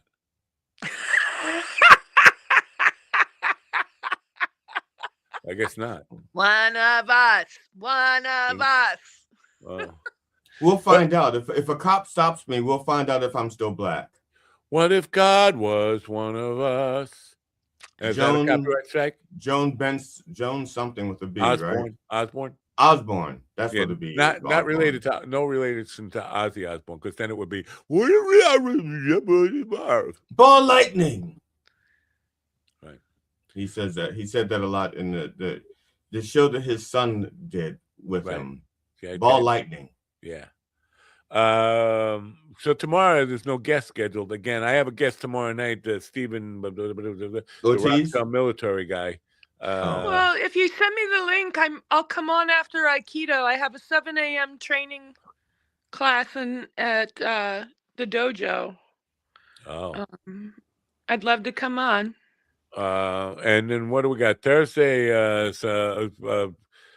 Beth Polino Dudzik, who is writing about her days as a groupie. She's got a romance novel series based on her days as a groupie for like Joan Jett and a bunch of. Oh, that's fun. Yeah, I don't think she remembers that I've actually had an hour interview with her I don't think she put two and two together that Matt Nappo, Mind Dog TV, is Matt Nappo from Coffee with What is the deal with the word Mind Dog? I've seen a lot of people use it. I just wanted to know what's behind the impetus of calling this Mind Dog TV. When I was my older brother used to have the moniker Mad Dog, and then he went into the Marines, and then he was gone from the picture, and the people locally started calling me Mad Dog, and I had a bit of a temper, and I got in a lot of fights, and basically it was easy to trigger me into a fight, and I wore Mad Dog like it was a badge of honor or something, and then. As I got a little bit older, I started getting into mentalism, hypnotism, and doing a stage mentalism act, mind magic, and people went from Mad Dog to Mind Dog, and so it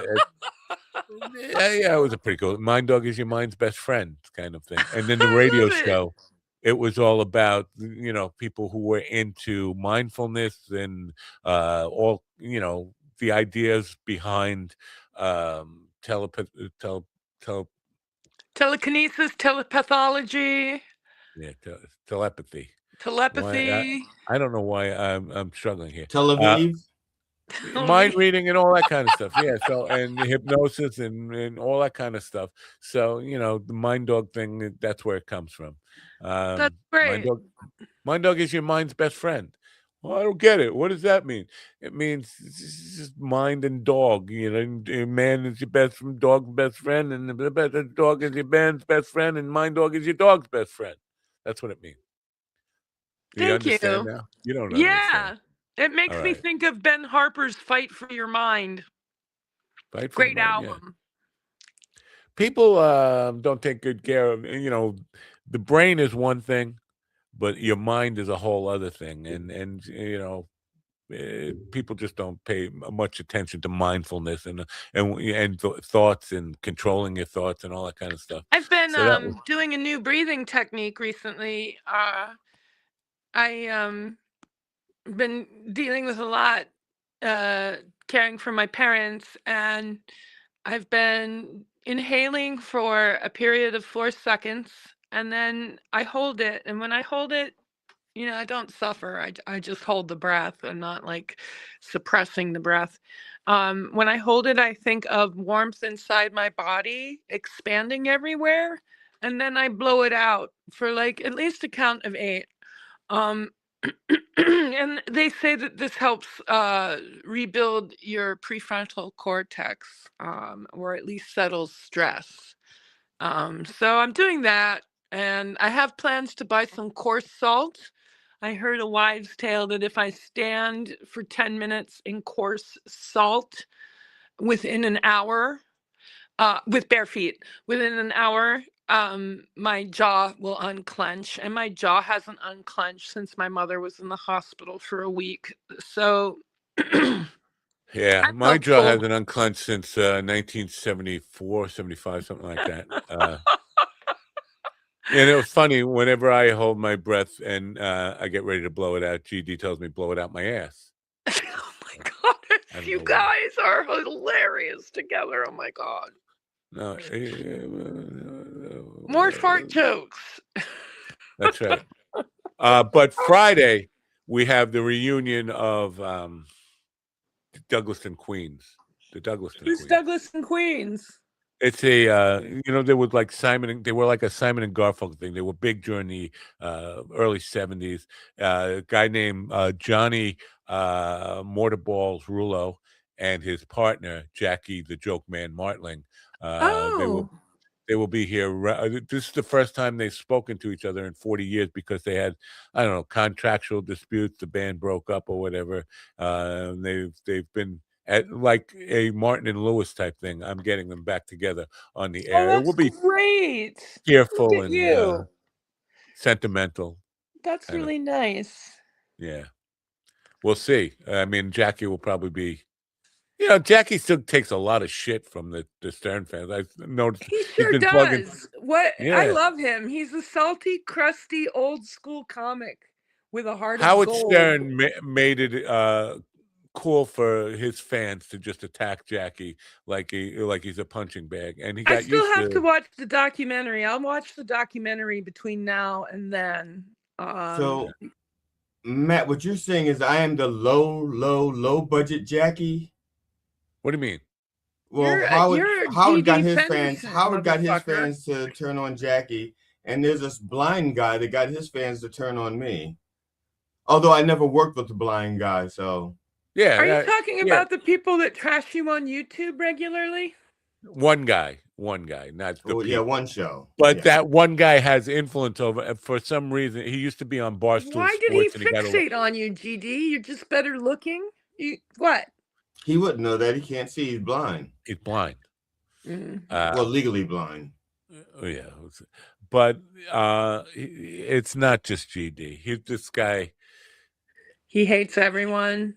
Why he capitalizes on negativity, like his whole. It's so sad. His whole he's not alone in this, and this is the kind of the motif of people in this world. It's just kind of reacting to other people so you can bring them down. Let's look at what they do and call it bad instead of trying to do anything good on your own.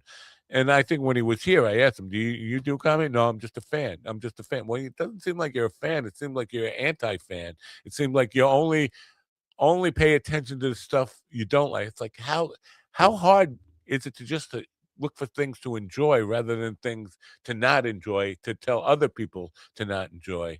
It seems like the whole world has gone negative. And for me, I know I seem like a very negative person to begin with, but it just seemed like just concentrate on the things you do like and talk about the things you do like. How hard is that? You got to talk about the things you don't like or what everybody else is doing that isn't good, but you don't try to do anything on your own. Do something on your own. Just go. if you don't like a comedian, you don't like, or if you don't like lots of comedians, go out there and try stand-up comedy once for yourself and see how easy or hard it is. See what I it's like. wonder if any of these people actually study criticism. Like, did they look at Robert or Siskel and Ebert? Did they look at Peter Marx and his reviews of theater? Do they have any sort of reference for who their favorite critic is? I mean, aside from themselves, Yeah. like Yeah. we spent a lot of time at Duke Ellington School for the Arts discussing how to give proactive critique and how to take critique. And I just look at these reactive people on the web that just slam everything, and that's what it's like. And listen, the money, that's where the money is, to be apparently honestly. so. Like, it's no longer about how good you are, it's how much of a reaction you get in the comments. I don't know. I'm not paying attention. Anyway, I love Geese. Geese is my new favorite band. And they were fun. Well, you saw probably the worst of them, and you thought they were fun. I like them. My first inclination was like they were just trying to get bad press on purpose because bad press will get some attention on you. But it did work. In my case, it got me to do a deeper dive into some of their album work, and then I was like, "Holy shit, these guys are really good. This band is really good." But there are people who just don't understand words. One guy was like, "You're too old to ever enjoy them." I was like, if you're not listening to the words I'm saying, because I spent 2 days saying how impressed I was once I did a deep dive on them. I never said they sucked. I thought they intentionally tried to get outrage and get people to say that was a terrible performance by doing a song that did not have mass appeal on a very popular. I heard the Delta Blues influence. I thought it was great. Wow. I But think you're talking. I'm a freak, so yeah. Let your freak flag fly. It does. Away from me on occasions. I'm waiting for it to return. Got to put on that leather glove so it can land appropriately. And you'll never hear. When you'll never hear Geese? If you turn on your radio. But that's a subtle clue for me to click this button and say, "Have a great day. Bye for now. I'm going to spend time with the dog. Bye for now." Bye.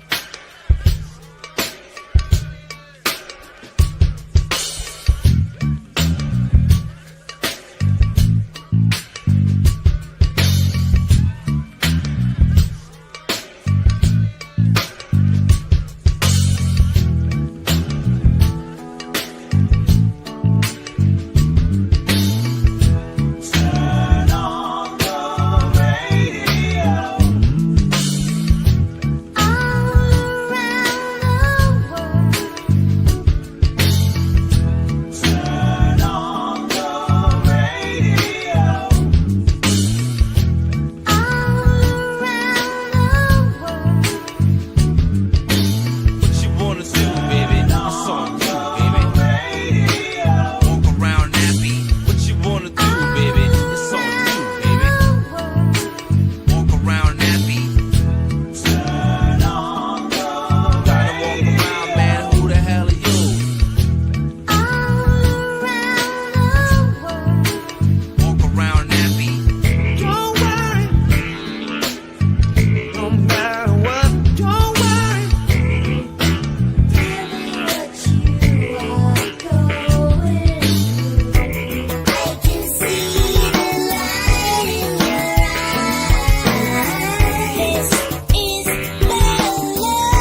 listen to me, listen to me now. Listen to me, listen to me, listen to me now. Listen to me, listen to me, listen to me now. Listen to me, listen to me, listen to me.